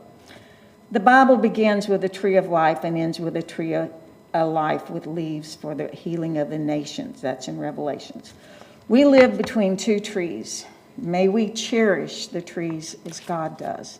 Amen. I did not write this. My minister gave us to us in her message on Creation Sunday. Please value our trees more than we're doing right now. Thank you. Rick Morrison?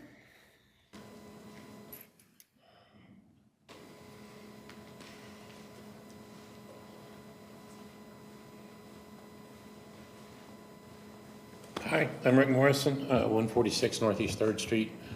My favorite subject, the right-of-way. You guys got it good the last time when you said the gravel was grandfathered. Thank you. Now let's speak to the trees. I went and measured from northwest 1st to 2nd. There are 10 intrusions within 10 to 15 feet of the road belonging to Oak Island. There are 5 trees and 5 road signs. We cannot say that the right-of-way has to be clear for emergency vehicles. Not once in the last month has I seen an emergency vehicle on the right-of-way. They all park in the road. They use the driveways. Therefore, we can't say it's for emergency vehicles. Now, I looked at my neighbors' yards, and within the 10 to 20-foot zone, there are trees, plants, and some hardscapes that support those trees and plants. So if you continue to say that they have to remove the hardscapes, we're going to lose the trees. My next door neighbor will lose a 25-foot oak tree if they remove the hardscapes that support the tree's elevated roots. So basically, I would want you to amend what you're thinking of on the right-of-way, saying they have to remove hardscapes. It's within the 10 to 20-foot zone, because there's 20 feet from the road. That if it's plantings or supporting the plantings, trees, flowers, and such, that we grandfather those in and not lose all of these trees and plants that still make our island look great. It is not per emergency services, because Oaks Island themselves block the road more than we do. After the UDO 7, I didn't hear, did that pass or not? It did. No, I'm not answering you. Pardon? That was not an answer. Oh, okay. I couldn't hear you before, but the sorry. fact that I couldn't speak on it was not good. Anyway, I'm just here to talk about that on the right-of-way. So if you would consider, like you did on the gravel, to grandfather it in from 0 to 10 feet, from 10 to 20, grandfather in the trees and plantings and the supporting hardscapes that keep them from falling into the road. Thank you. Thank you very much. Paul Siri?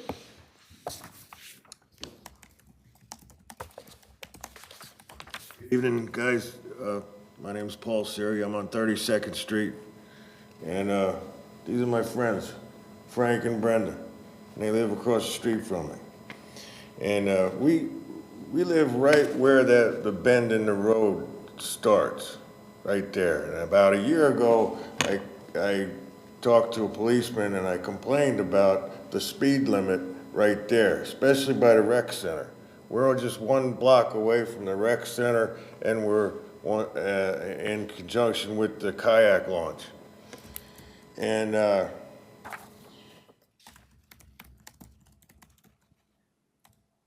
don't know how to say it, but I'm glad I'm here tonight.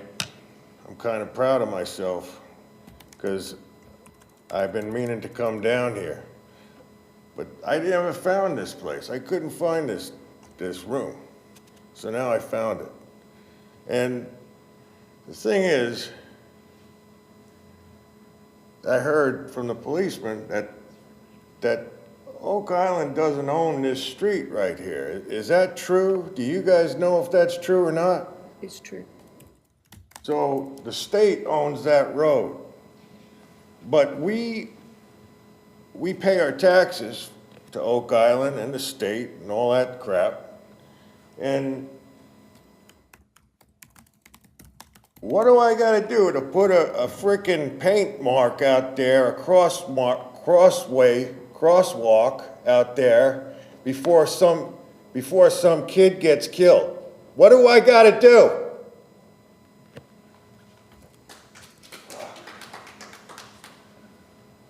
Thank you.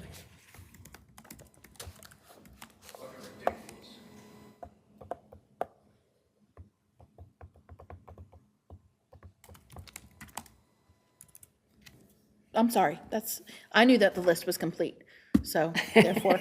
We're just waiting to hear. So sorry. It'd be nice to tell us. Yes, sir. Thank you very much. Council reports, mayor and council.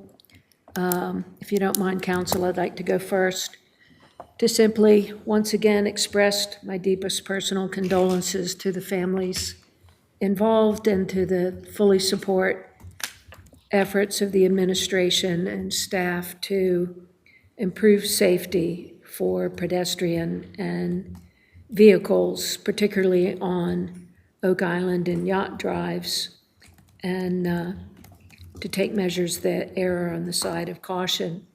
The only other thing I really have to report is that I've been working with Catherine and Mike Emery on a name for our UNCW OKI memorandum of understanding for our collaborative partnership. And we've moved so far as to establish a brand, the banners for the website and banners to be used for public events. There's a lot in motion to get ready to launch this project, and as soon as we receive the okay from UNCW, we'll be able to launch the graphics that we have. And after Thursday, hopefully, we'll be able to announce the kickoff event, hopefully in October, for the community to be able to participate. That's all I have. Thank you, Madam Mayor. It's been a very tortured summer, cleaved down the middle, triumph. I mean, our first responders are excellent. I think we've known that. But a water rescue of a pilot in a plane, they couldn't possibly have prepared for that. It was just extraordinary. And then on the other hand, as the mayor has mentioned, we've lost 2 lives.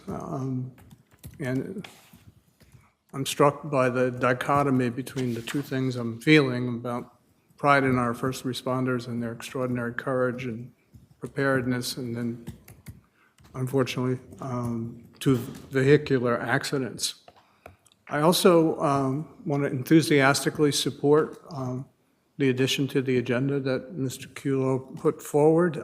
We had a discussion today about what we can do to move forward and to accelerate our efforts, which, by the way, have been ongoing for multiple years. Council has always supported, approved, and budgeted, but we are dancing with North Carolina DOT, and it's a long, complicated process. They move at glacial speeds, and but we are going to persist in trying to make our island safer. And one last thing, just a shout out to staff. I don't know who's directly responsible, but the lunacy of people driving on the Moby mats on 40th Street, which is near my house, and the idiocy of that was undone quickly when staff was able to produce a new Moby mat within 48 hours, which is extraordinary. So I want to thank them for that on behalf of all the people who need that to get to the beach. As for those fools, I hope that they will face the full judgment of the court and full compensation restoration will be made to the town of Oak Island. Thank you, John. Bill? Like everyone else, good old Oak Island has been beaten up this summer, and it's tough to hear all that our friends, our neighbors, our tourists, so many tough things have happened. And as Councilman Bach said, wow, our first responders rose to the occasion. I'm sorry they had to, but they rose to the occasion.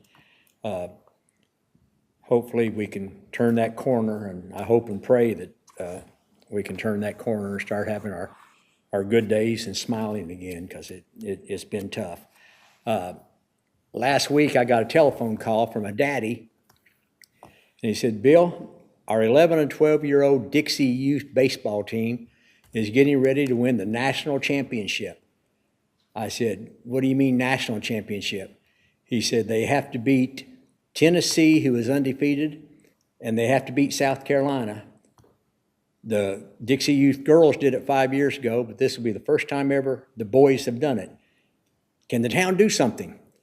Well, I can't speak for the town manager, so I bought myself some time. I said, win the national championship and call me back. He called me back 6 hours later and said, we just won 8-0, we're the national champions. What can you do? And I asked the town manager, what can we do? And she said, let's have a parade, take them down Oak Island Drive in a fire truck, drop them off at Middleton Park at the concert, and introduce them. I kind of suggested some of that stuff, and she was shaking her head. So that's how that played out. So then I called Lee Price, the fire chief, and he was at a seminar in Raleigh. I said, can I put a bunch of 11 and 12-year-old little boys on a fire truck next Friday? And he said, sure you can. So then I called the police chief, who never takes vacations, and he said, I'm down in Key West, Florida. What do you need? And I said, I want a police car to escort the fire truck to Middleton Park. Sure, we can do that. So then I went home and I said, wow, we pulled that off. And then it dawned on me, I haven't talked to Ryan yet.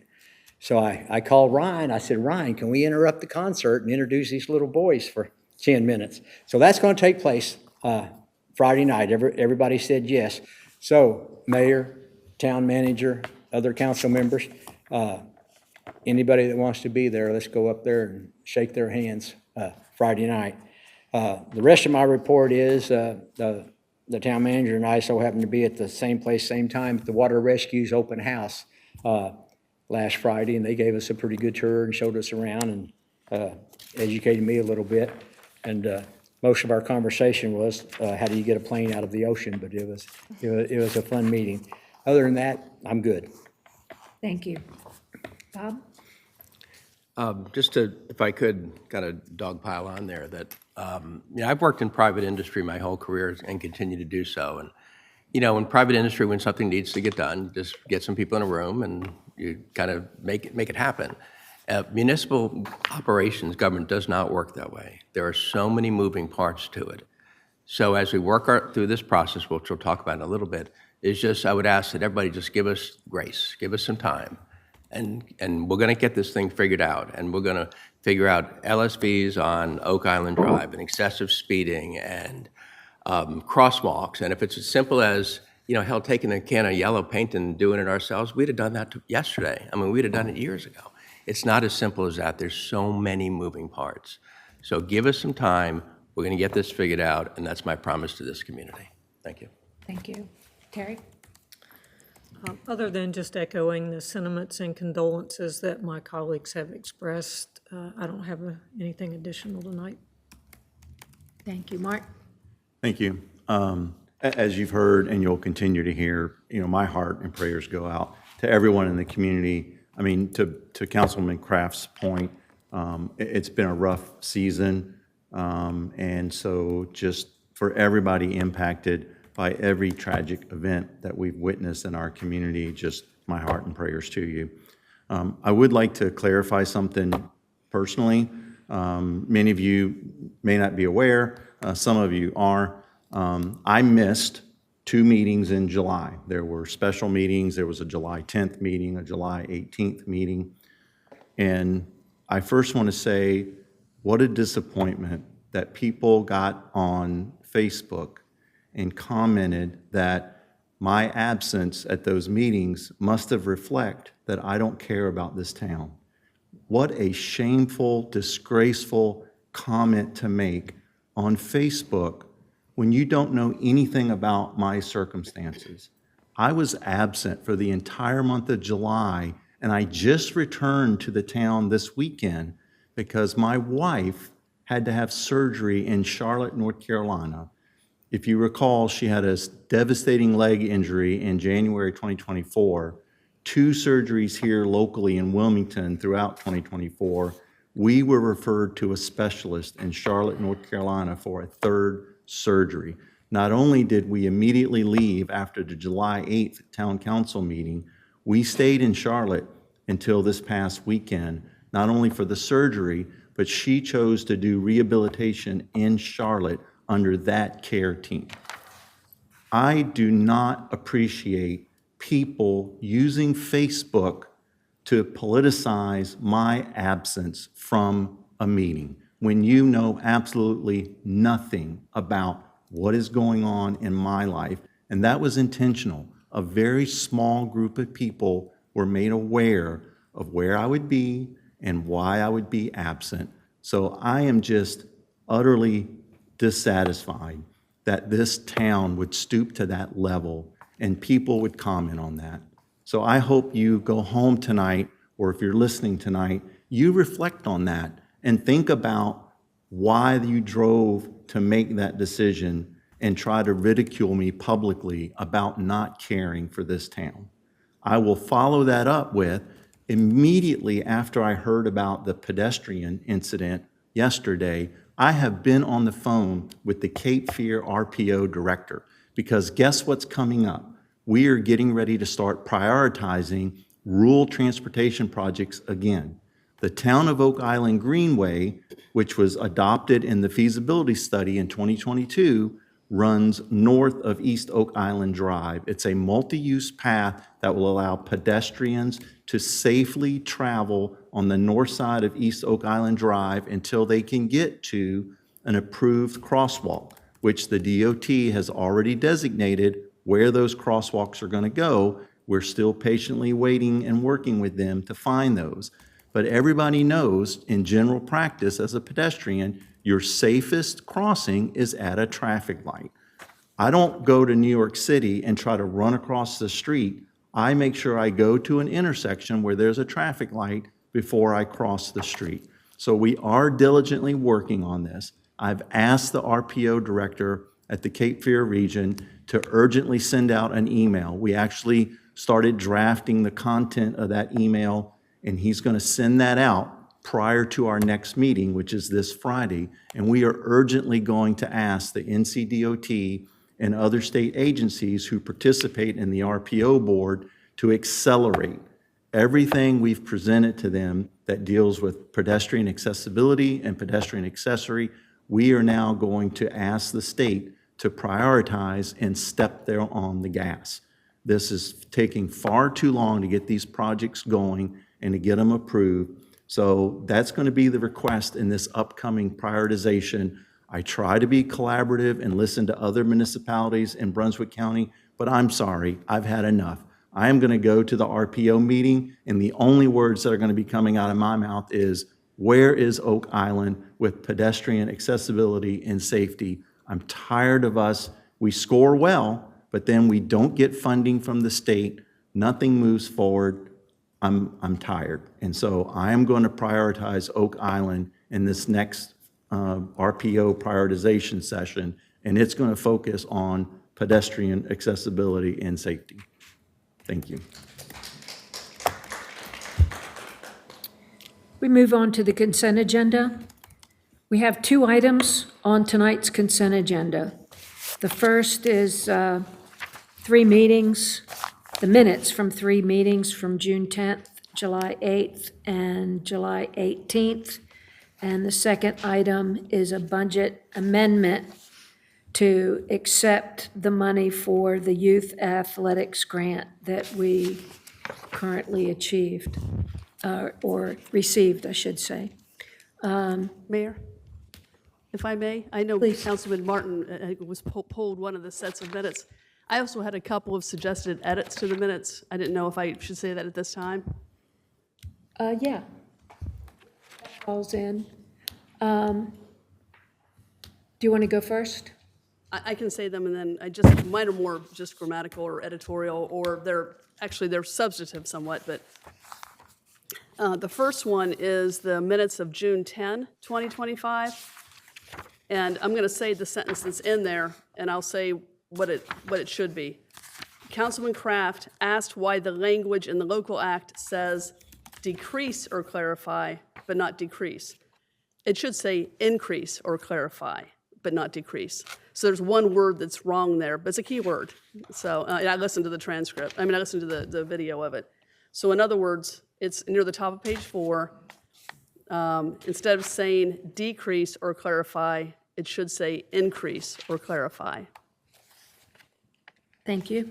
And then partway down that page, this is just incidental, it says that there were 4 votes, and it should be 4, F-O-U-R, not F-O-R. But then there's one more correction on the July 8th minutes. This is on page 1, and this had to do with, I'll say the sentence as it says, and then I'll tell you what it should say. Lavelle read a statement from the MOU that said all state and federal regulations would be complied with.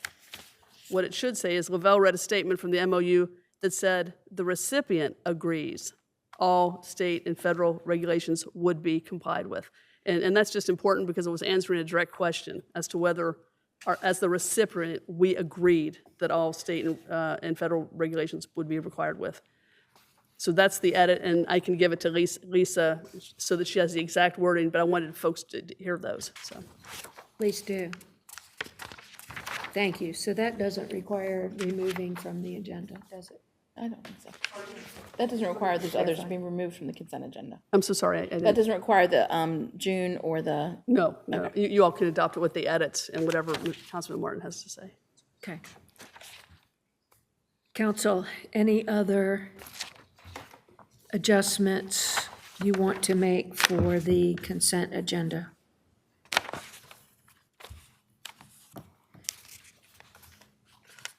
No?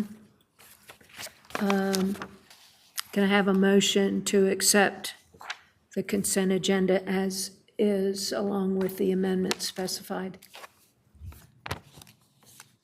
Councilman Martin pulled the minutes, asked us to pull the minutes from the consent agenda. All of the minutes or one set of minutes? The June? July 8th. July 8th. Yes.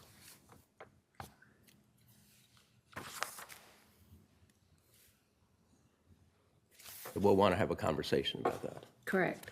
That'll come next.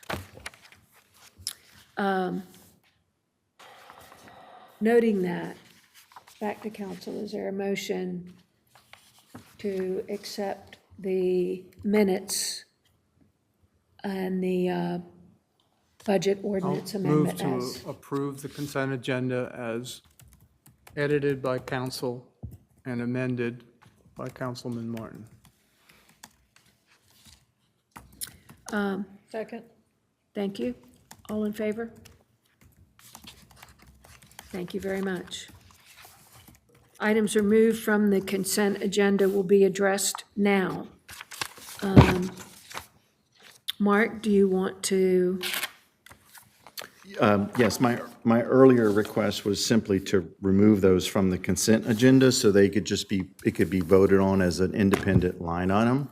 Okay, Because obviously I plan on voting no, and I couldn't do that if it was bundled in with the consent agenda. So got it. there is no discussion, it's just for voting purposes, Madam Mayor. Any other comments? So do we have a motion to accept the minutes from July 8th, 2025? I'll make that motion. Is there a second? Second? All in favor? All opposed? One or two opposals? Did you It oppose? was two, yep, Bill opposed. Okay, 3-2. Lisa? yes, ma'am, thank you. Items removed, blah, blah, blah, committee appointments. So there are two positions open on the planning board, and we have two candidates, Daryl Gilbert and Barbara Textoris. Council members, please sign your ballots. Thank you. On that same ballot is an open seat for the Parks and Rec Advisory Board for an unexpired term, Julian Mustard.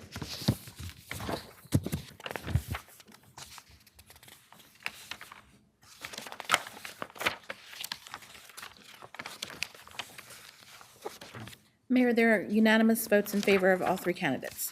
for the two- Excellent. Two boards. Congratulations to Daryl, Barbara, and Julian. We look forward to taking advantage of the work that you provide to council. Administrative reports, Catherine?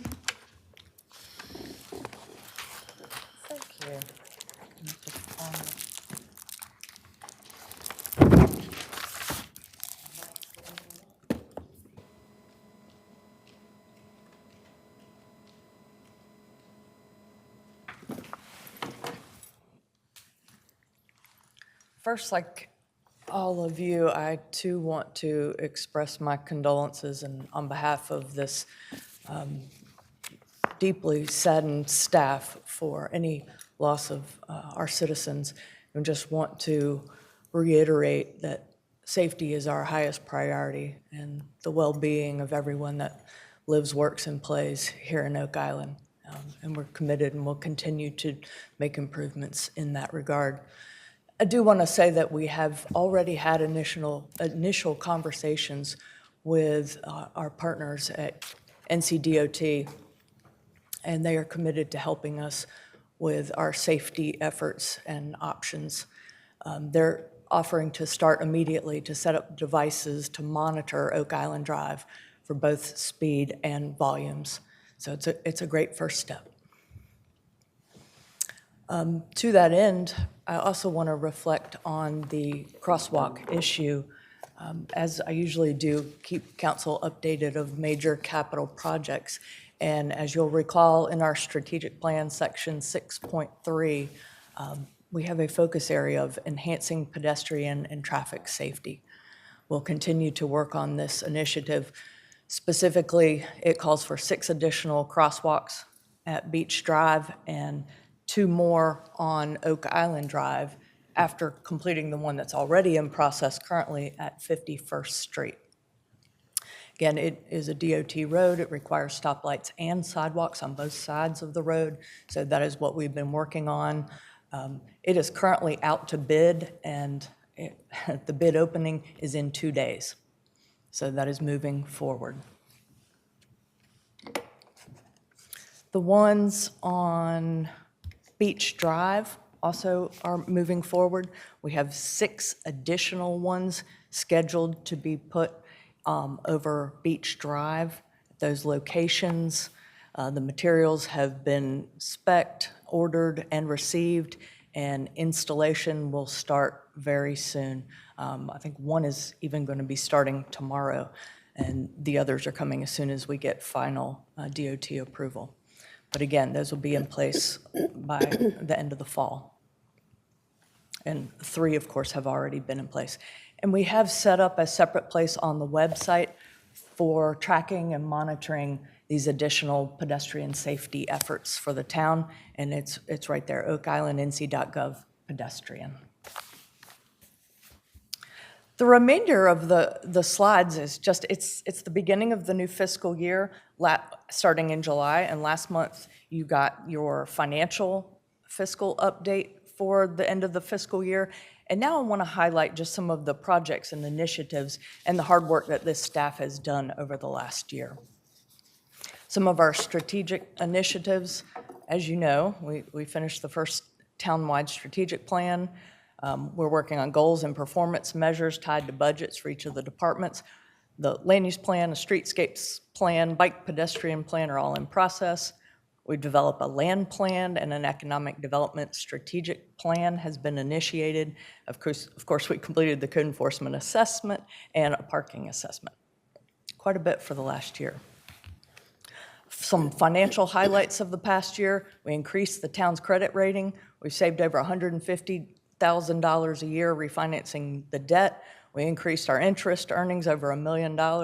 We put in place a new financial software system. We updated the fiscal policies. We've been awarded over $1 million in grants this last year. And special announcement, we just received an award for the additional $3 million for our beach nourishment project. That's a total of $4 million in grants just the last year. We've also got free grant writing assistance that we received from the League of Municipalities, and several additional grants that they helped us write that we're still waiting to hear from. The Economic Development Strategic Plan assistance was provided at no cost, and we achieved the 8th year in a row of no tax increase. Some organizational efficiencies and improvements. We worked on the personnel policy. We updated the policies, as you all approved a couple of meetings ago. We've established a personnel policy committee that will continue to monitor and reflect on those and bring in new recommendations. We've started a new orientation for all new employees. We've implemented employee safety trainings that will be held annually for all of those initiatives. With the fire department's help, we put AEDs in place. We established a wellness event held once a month for employees as a lunch and learn. We had a cybersecurity assessment conducted, and we got new safety software for cybersecurity donated to the town from the league at no cost. We've implemented a computer replacement program because our computers were getting quite dated. And we've recently created the new IT position we hope to have filled shortly. We've done multiple RFPs this year. We've got a new attorney. We have a new auditor that is already in process, and we're working with them. We hadn't had a new auditor in about 10 years, so substantial change there. We're working on janitorial and the sidewalk construction RFPs currently. We've increased the fire service ISO rating. We transitioned from the fire fee to fire tax. We enhanced fire services, consolidated the beach safety unit, and expanded the drone program. We've implemented cooperative purchasing systems and utilizing the state term contracts for cost savings, and we consolidated 3 departments. Capital projects, there's been a lot. I'm sure I've missed some of the major ones, but we had a storm, PTC 8. We got sidetracked a little bit on capital projects because we had to implement 11 major repair projects on that, in addition to the multiple beach nourishment projects we've been working on the last year. Lockwood Follies completed, Wilmington Harbor, and our main project, Osaki, has been contracted and is coming up this winter. Additional ADA mats at beach access areas. A new ADA assessment is beginning soon. We got a new baseball team, major enhancements to Bill Smith Park. We've expanded stormwater services projects, started implementing infrastructure GIS mapping, and of course the dune infiltration program. And we have kicked off a facilities assessment and a fleet assessment. They're underway. Of course, the rec center feasibility study was completed. Pickleball court upgrades and lighting have been completed. The town hall signage project is done. Fitness equipment, trees, and flagpoles have been added to Middleton Park. We have a Serenity Oak preservation project that's completed, an additional 200 trees planted this year. Facade improvement program developed for businesses. Additional Moby mats at 40th Street have been replaced. And yes, the damage and replacement compensation is in process. And the boat ramp at 55th Street is fully repaired and reopened. Phew. My customer service initiative, as you know, that was one of the things I felt very strongly about starting here. I'm grateful to the staff that has embraced that concept and really helped run with it. We've finished the town hall lobby project. Have a new front desk support service person for additional customer service. We created a cross-departmental A-team committee for customer service. We created the easy button on the website. We are also overhauling the website for better searchability for good customer service. We have begun to acquire the new Citizens Inquiry and Complaint Tracking software, the mobile map app, as you all are aware, we've created recently, and we already have over 1,100 downloads. People are using that phone app. Security camera projects were completed. We've done a customer service survey. A new town projects page is out and tracking and mapping our capital projects so that all the citizens can see and follow what we're working on. And Matt and his team are working on the electronic permit review process for quicker response times, and the online permit portal for easier submission for that is rolling out within the month. Phew. Sorry, I went through that very quickly. I know I have left out some major things that this staff has been working on. I just wanted to take a minute to say thank you, and for the community to recognize all of the departments that we have here have been driving full force in making improvements to this town. And I'm very proud of them and wish you, thank you.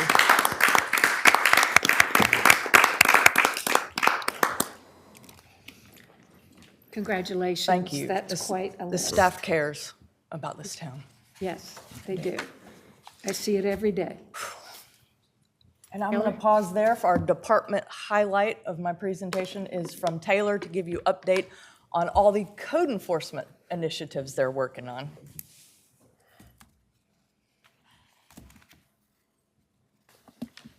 Me again. This is just kind of a quick snapshot of what we have going on violation-wise. From January 1st to July 31st of this year, we've closed 1,578 cases, and there are 286 cases still open. So looking at a more granular level at each month, and like I said, these cases still open are cases that remain. These are not total cases opened altogether. January we closed 49, February 175, March 298, April 310, May 340, June 284, and July 95. Based on conversations I've had with the zoning technicians, in the winter months is kind of when we slow down with the code enforcement, because there's just not as many people in town, and therefore there's not as many violations occurring. So the summer months is kind of when it really is at its peak. You'll notice in June and July, you see those higher numbers for cases still open, and that's because we've started opening those new cases for the street end violations and the right-of-way violations for the vertical obstruction. So Dave is our zoning technician who's handling that project. That's him going across the island and, uniformly inputting all of those. Looking to our attorney list, cases are added to this list once they've surpassed our abatement period. So a violation will first receive a courtesy letter. This is just a, hey, we've noticed this, can you please correct it? They have 10 days to do that. If the violation's not been corrected in that time, they'll get a first notice of violation, and that's the order to abate. Again, it's a 10-day period. The zoning technician will then go and do another reinspection. If the violation is still present, they'll get a second NOV, and that's when the civil penalties are fined each day. So for Oak Island right now, it's $50 a day for the first 10. If after the second NOV the violation still persists, it goes on to a $250 a day civil penalty, which can be assessed as unpaid taxes. Right now we have 33 properties, and those cases range from starting in 2020 to all the way to this year, 2025, so some of them have been around for a little bit. We have been removing properties pretty regularly each month, but with that we also add new cases, so it kind of balances out. As of right now, 13 courtesy letters have been sent from the town attorney. That's sort of their final warning before we file a suit. You've gotten this letter, this is your last chance to fix it before we take legal action. And so far this year, we've filed 5 suits. And then looking at home occupations, from January 1st to July 31st, we've issued 2 permits officially. There's 1 pending. There's some review with that one. I still need to do some questions I need answered. And then for violations written pertaining to home occupations, we've written 5. A note with that is typically the zoning technicians may also put what could be considered a home occupation violation under a misuse of the zoning district, essentially is what they could file that under. So there may be more than 5. They were just violated under a different ordinance, but essentially they had a use that they were doing in the wrong zoning district. Some code enforcement updates. We recently this month revamped the courtesy and notice of violation letters for improved clarity. With that, we've put the corrective action at the forefront of the letter. On the old ones, they were at the very bottom and they were in really tiny print. So the whole purpose of those letters is we want corrective action. So we put it at the very top, and it's in a nice big bold box now. The letters also now clearly state the civil penalties and the process the property owner needs to take to close the violation case. We've improved our file management practices. A big thing for me is uniformity. I like all the code case files to look the same, be labeled the same, and have all the same content. So the attorney, when she needs them, can find them as fast as possible, and we're not digging and looking for things. We've created a new code enforcement case tracking method, so that's that tracker that you guys get monthly that I update. And that also allows for real-time information sharing between me and Lydia and Bob that I can update daily. If we're adding a new case, I will typically update the tracker that day, and I also will typically update the attorneys as well. And then lastly, some staff training. Each month I've been doing a little bit here and there with within our planning meetings, going over best practices as far as code enforcement, how to take better pictures, get better pictures for our case files, so that if they do eventually need to go to court, we have some pictures that actually show something that the judge can look at, and that kind of thing. And that's not me, so I'll go back. If I may, Taylor? Yes. 2 permits issued June through July. What does that mean? For home occupation, so 2 people have applied officially for a home occupation permit, and two have been issued. I have a 3rd person who has applied for one, but they indicated some things on the application that were maybe not the best fit for a home occupation, so I've not issued that permit yet. But that has nothing to do with new housing permit, A new new construction, housing? new No. construction. No. Yeah, Taylor, just a question if I could. So we've got, in looking at the list that you sent us, is about roughly $50,000 of unpaid fines. Historically, have we been successful in collecting unpaid fines? I don't believe so. I started here in March, so I'm not 100% on what's been done in years past as far as the fines. I know that this month I went through personally all of our cases that are on the attorney list and applied all of those fines for each individual, and that's why they've been added to the tracker for each individual violation for each property. So it could have been that a property had multiple violations and maybe they had only been fined for one of them. I went in and made sure that we were getting the fines for all of them. When they do come into code, the fines don't go away. They shouldn't, no. They stay in our permitting system, and I believe that's how the tax office is able to collect them. Okay, so we're going to continue to try to do our best to collect those. Mhm. With respect to home occupations, Mhm. you mentioned some violations. So these are not people that are running little accounting business out of their house or a consulting business out of their house. Typically Give us a not. typical example of what a violation might look like, please. Typically, it would be something that we can see on the outside. So what we've noticed is equipment, so things like small tractors or people who have very large trailer attachments to work trucks, or maybe they have multiple vehicles, and it's definitely not a vehicle that they're using to traverse back and forth from work. They're using their home lot to store multiple work vehicles is typically what we see as far as violations. Okay, very helpful. Thank you for what you're doing. Very much. Anything else?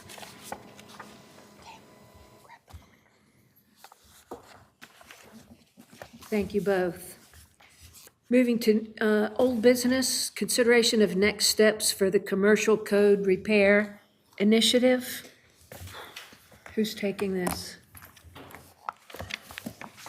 So, Hallie went home ill today, so I'm sorry, but this is the follow-up on your presentation that she did for you last month.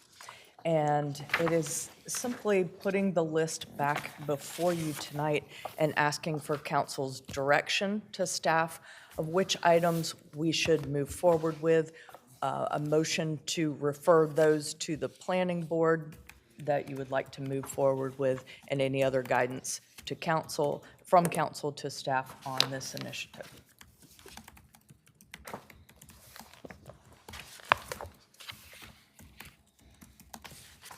So at the end, you'd like to know the status for the code repair actions in this list. Am I interpreting that correctly? Well, on the list of the 21 items, there is a column towards the right that explains each type of approval action that will be needed. And you can see the majority of them, the first step is for council to refer them to the planning board for their consideration. And then when it goes before the planning board, Matt and Steve and his staff will work with the planning board on what specific areas of each of those need to be reviewed. And they make recommendations, which will then come back to you all with more detail. At this point, it's just moving this process to the next step. Got it. Thank you for that. I'd like to go ahead and make a motion so we can have discussion. Can we do that? Ask for. Yep. So I'll make a motion to direct staff to move forward with the list of recommended actions for the commercial code repair initiative as presented. Second? All in favor? Well, can we have discussion? Oh, I'm sorry. Because I have one question. I don't think it's a major question, but I don't know if others have questions. I'll go first. So Catherine, I know Hallie's not here, so sorry about that. So maybe there is no answer to this question, or maybe we can find one. But I understand the columns to the right, the community sensitivity and the staff resources, and there's kind of like a scoring metric there. But what's the plan to then try to rank these in some sort of order of, hey, this is an easy one, and we can do this one pretty quick, even if it may have a low value, versus things that are going to take a longer duration and time, kind of like what we did with the audit, right? We tried to find some, what I call layups, some things that weren't hard, and we could get through them kind of quickly. And then we identified things that needed a longer runway to build out. And those could run in parallel, but start bringing stuff back to us that is a little bit easier for us to consume and make decisions on, right? And like I said, I'm not expecting an answer because Hallie's not here, so, but just make note of that. I will say that, yes, Yeah. we can run them concurrently. I also believe that they are in somewhat of a rank order. Okay, good. There's 1, 2, 3, 4, 5, 6 different categories. Right. And then within each of those categories, those two are in rank order of importance. Excellent, thank you. Anyone else? Item number 11, increasing height limits in commercial zones. And I had spoken to a manager about this. You know, one of the things that makes us really cool and special and unique is our ability to limit building height, both for residences and commercial buildings. And any thought of increasing building height in the commercial business district with a buffer of typically a fence which backs up to a house is something I'd be very opposed to, and I have no interest in planning and sending that to the planning board. I would just make that a non-starter. All the other ones I am perfectly okay with, but the building height, I have spoken to an awful lot of residents about this, and I have not heard not one, that is in favor of enhancing the business district by raising the building heights of commercial buildings. I know logically, there's a rationale for it. I think the implications, though, are such that our community would be very upset with us if we did that.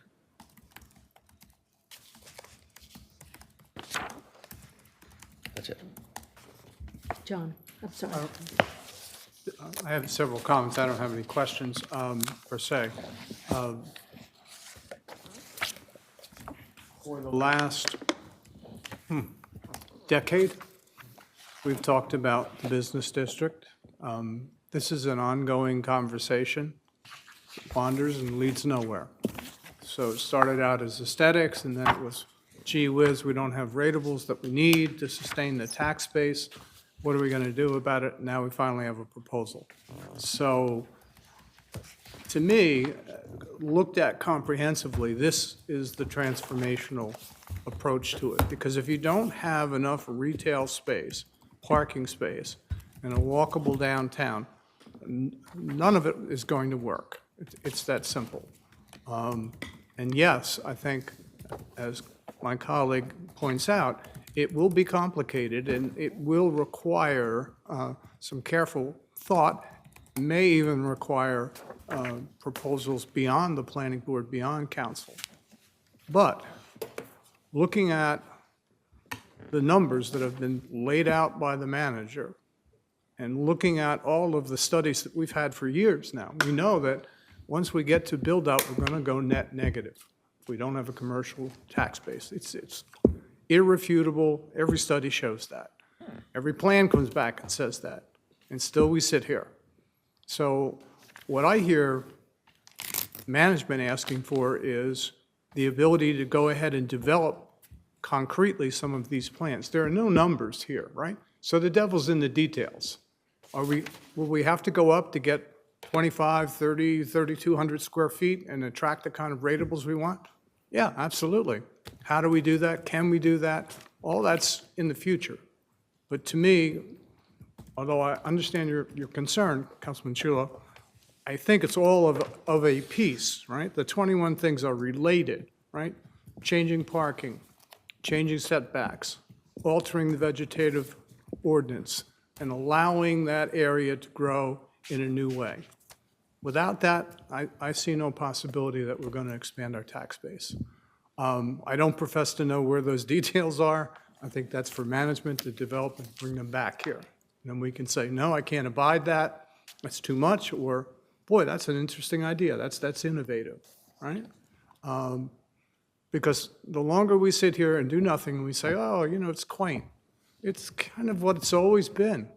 That is not going to cut it 5 years from now. It just won't. And we know that today. So I say go forward and let's see what the specifics are. And then, you know, it may be the case that none of us can support that kind of a alteration. But I think we need to get a plan. And this is the outline, the preliminary outline of a plan. Not the be-all and end-all. This is just go ahead and come back with a concept that has numbers attached to it, that has specifics. I support that. I understand your reservations about height. I have reservations about parking and reservations about developing alleyways, and there are lots of reservations, but I think we need the details.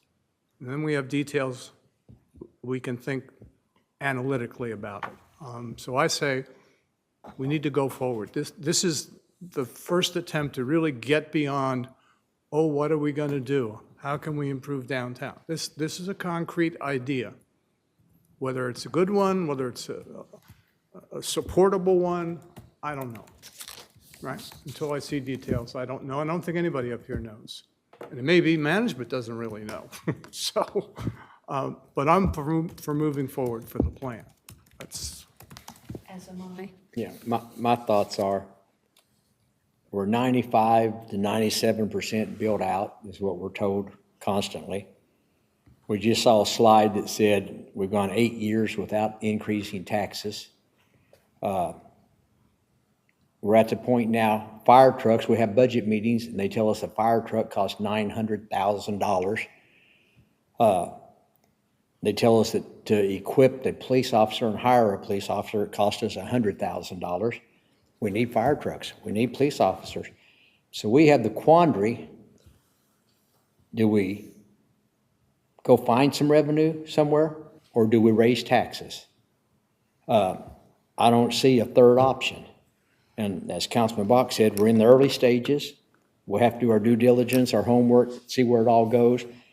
But if it comes down to raising taxes or finding revenue, I have to be in favor of finding revenue. Nobody, when I walk around town, has ever said, why didn't you all raise our taxes last year?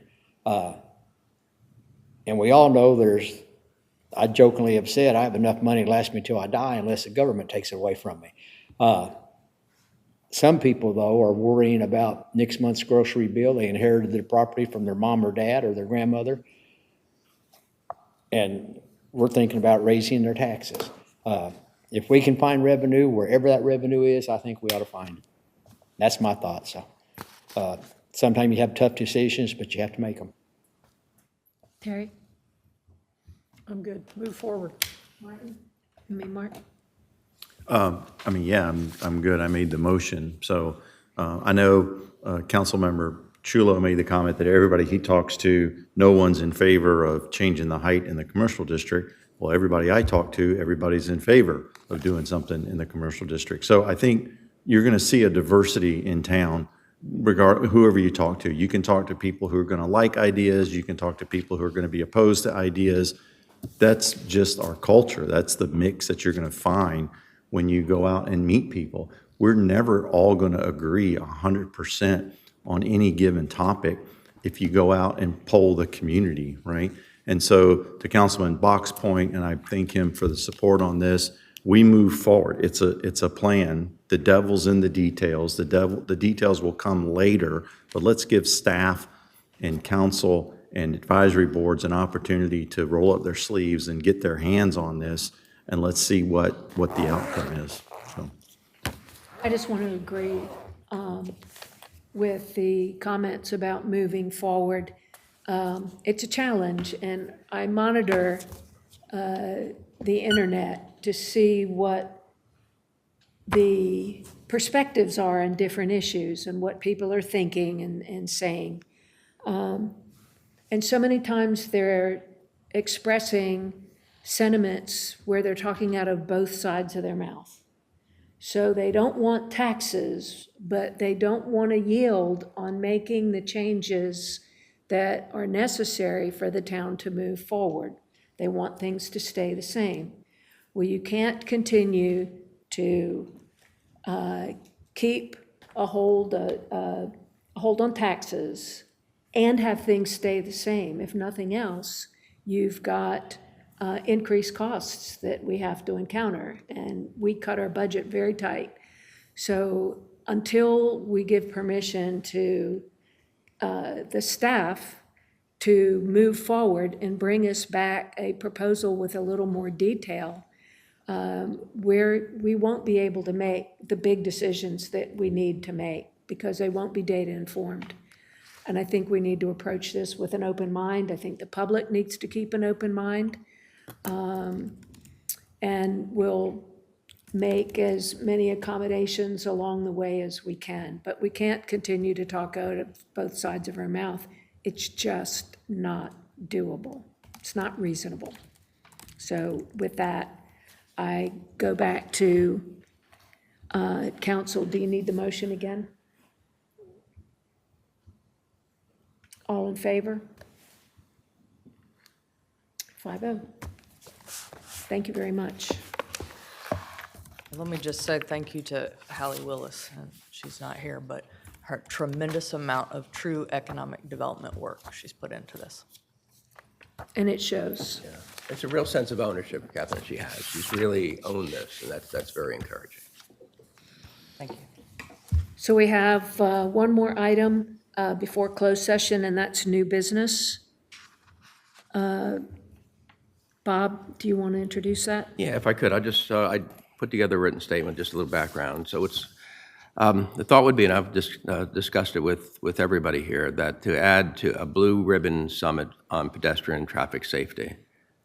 Our staff and council are already working on several impactful safety initiatives, updating our comprehensive land use plan, adding sidewalks, crosswalks, the Oak Island Bicycle Plan, creating LSV plan.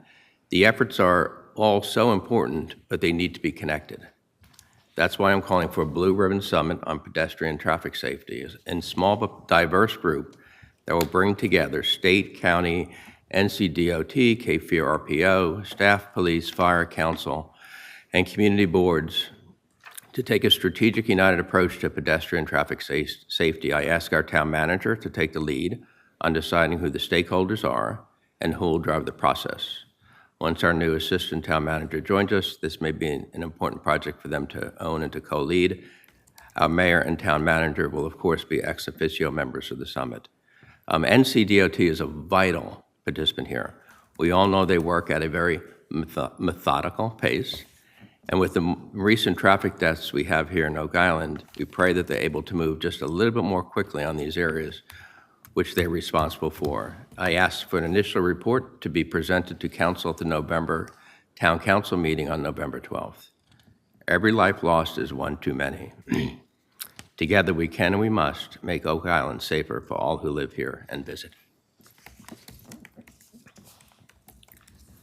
Comments? Is there a motion, Bob? So I'd like to make a motion that we form a Blue Ribbon Summit on pedestrian and traffic safety. Second. All in favor? It's unanimous. Thank you very much for introducing that. A cohesive look at Well, safety is if I important. may, yes, it is comprehensive, is always better than isolated and fragmented. But the key here is to get NCDOT down here with our local politicians and say, fellas, we need to move along here. You know, we need to get something done. And that's critical. And sadly, we have the entree into that meeting. Tragically. But we need to take advantage and say, you guys need to move. Agree. The town manager told us in her report that that meeting is pretty much already set up.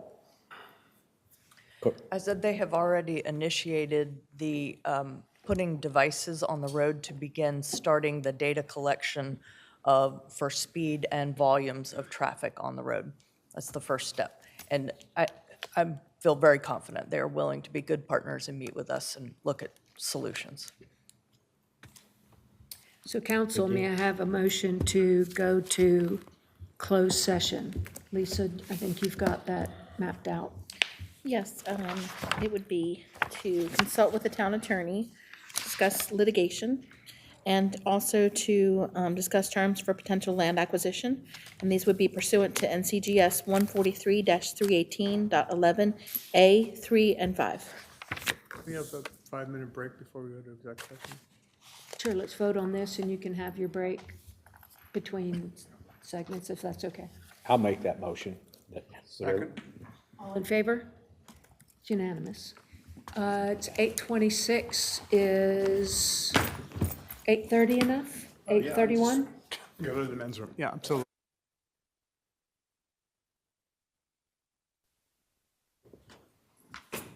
Good evening, everyone. We've just returned from closed session, and no action was taken. Council, do you have a motion to adjourn? So moved, Madam Mayor. Second? Second. All in favor? Thank you very much. Good night. Thank you.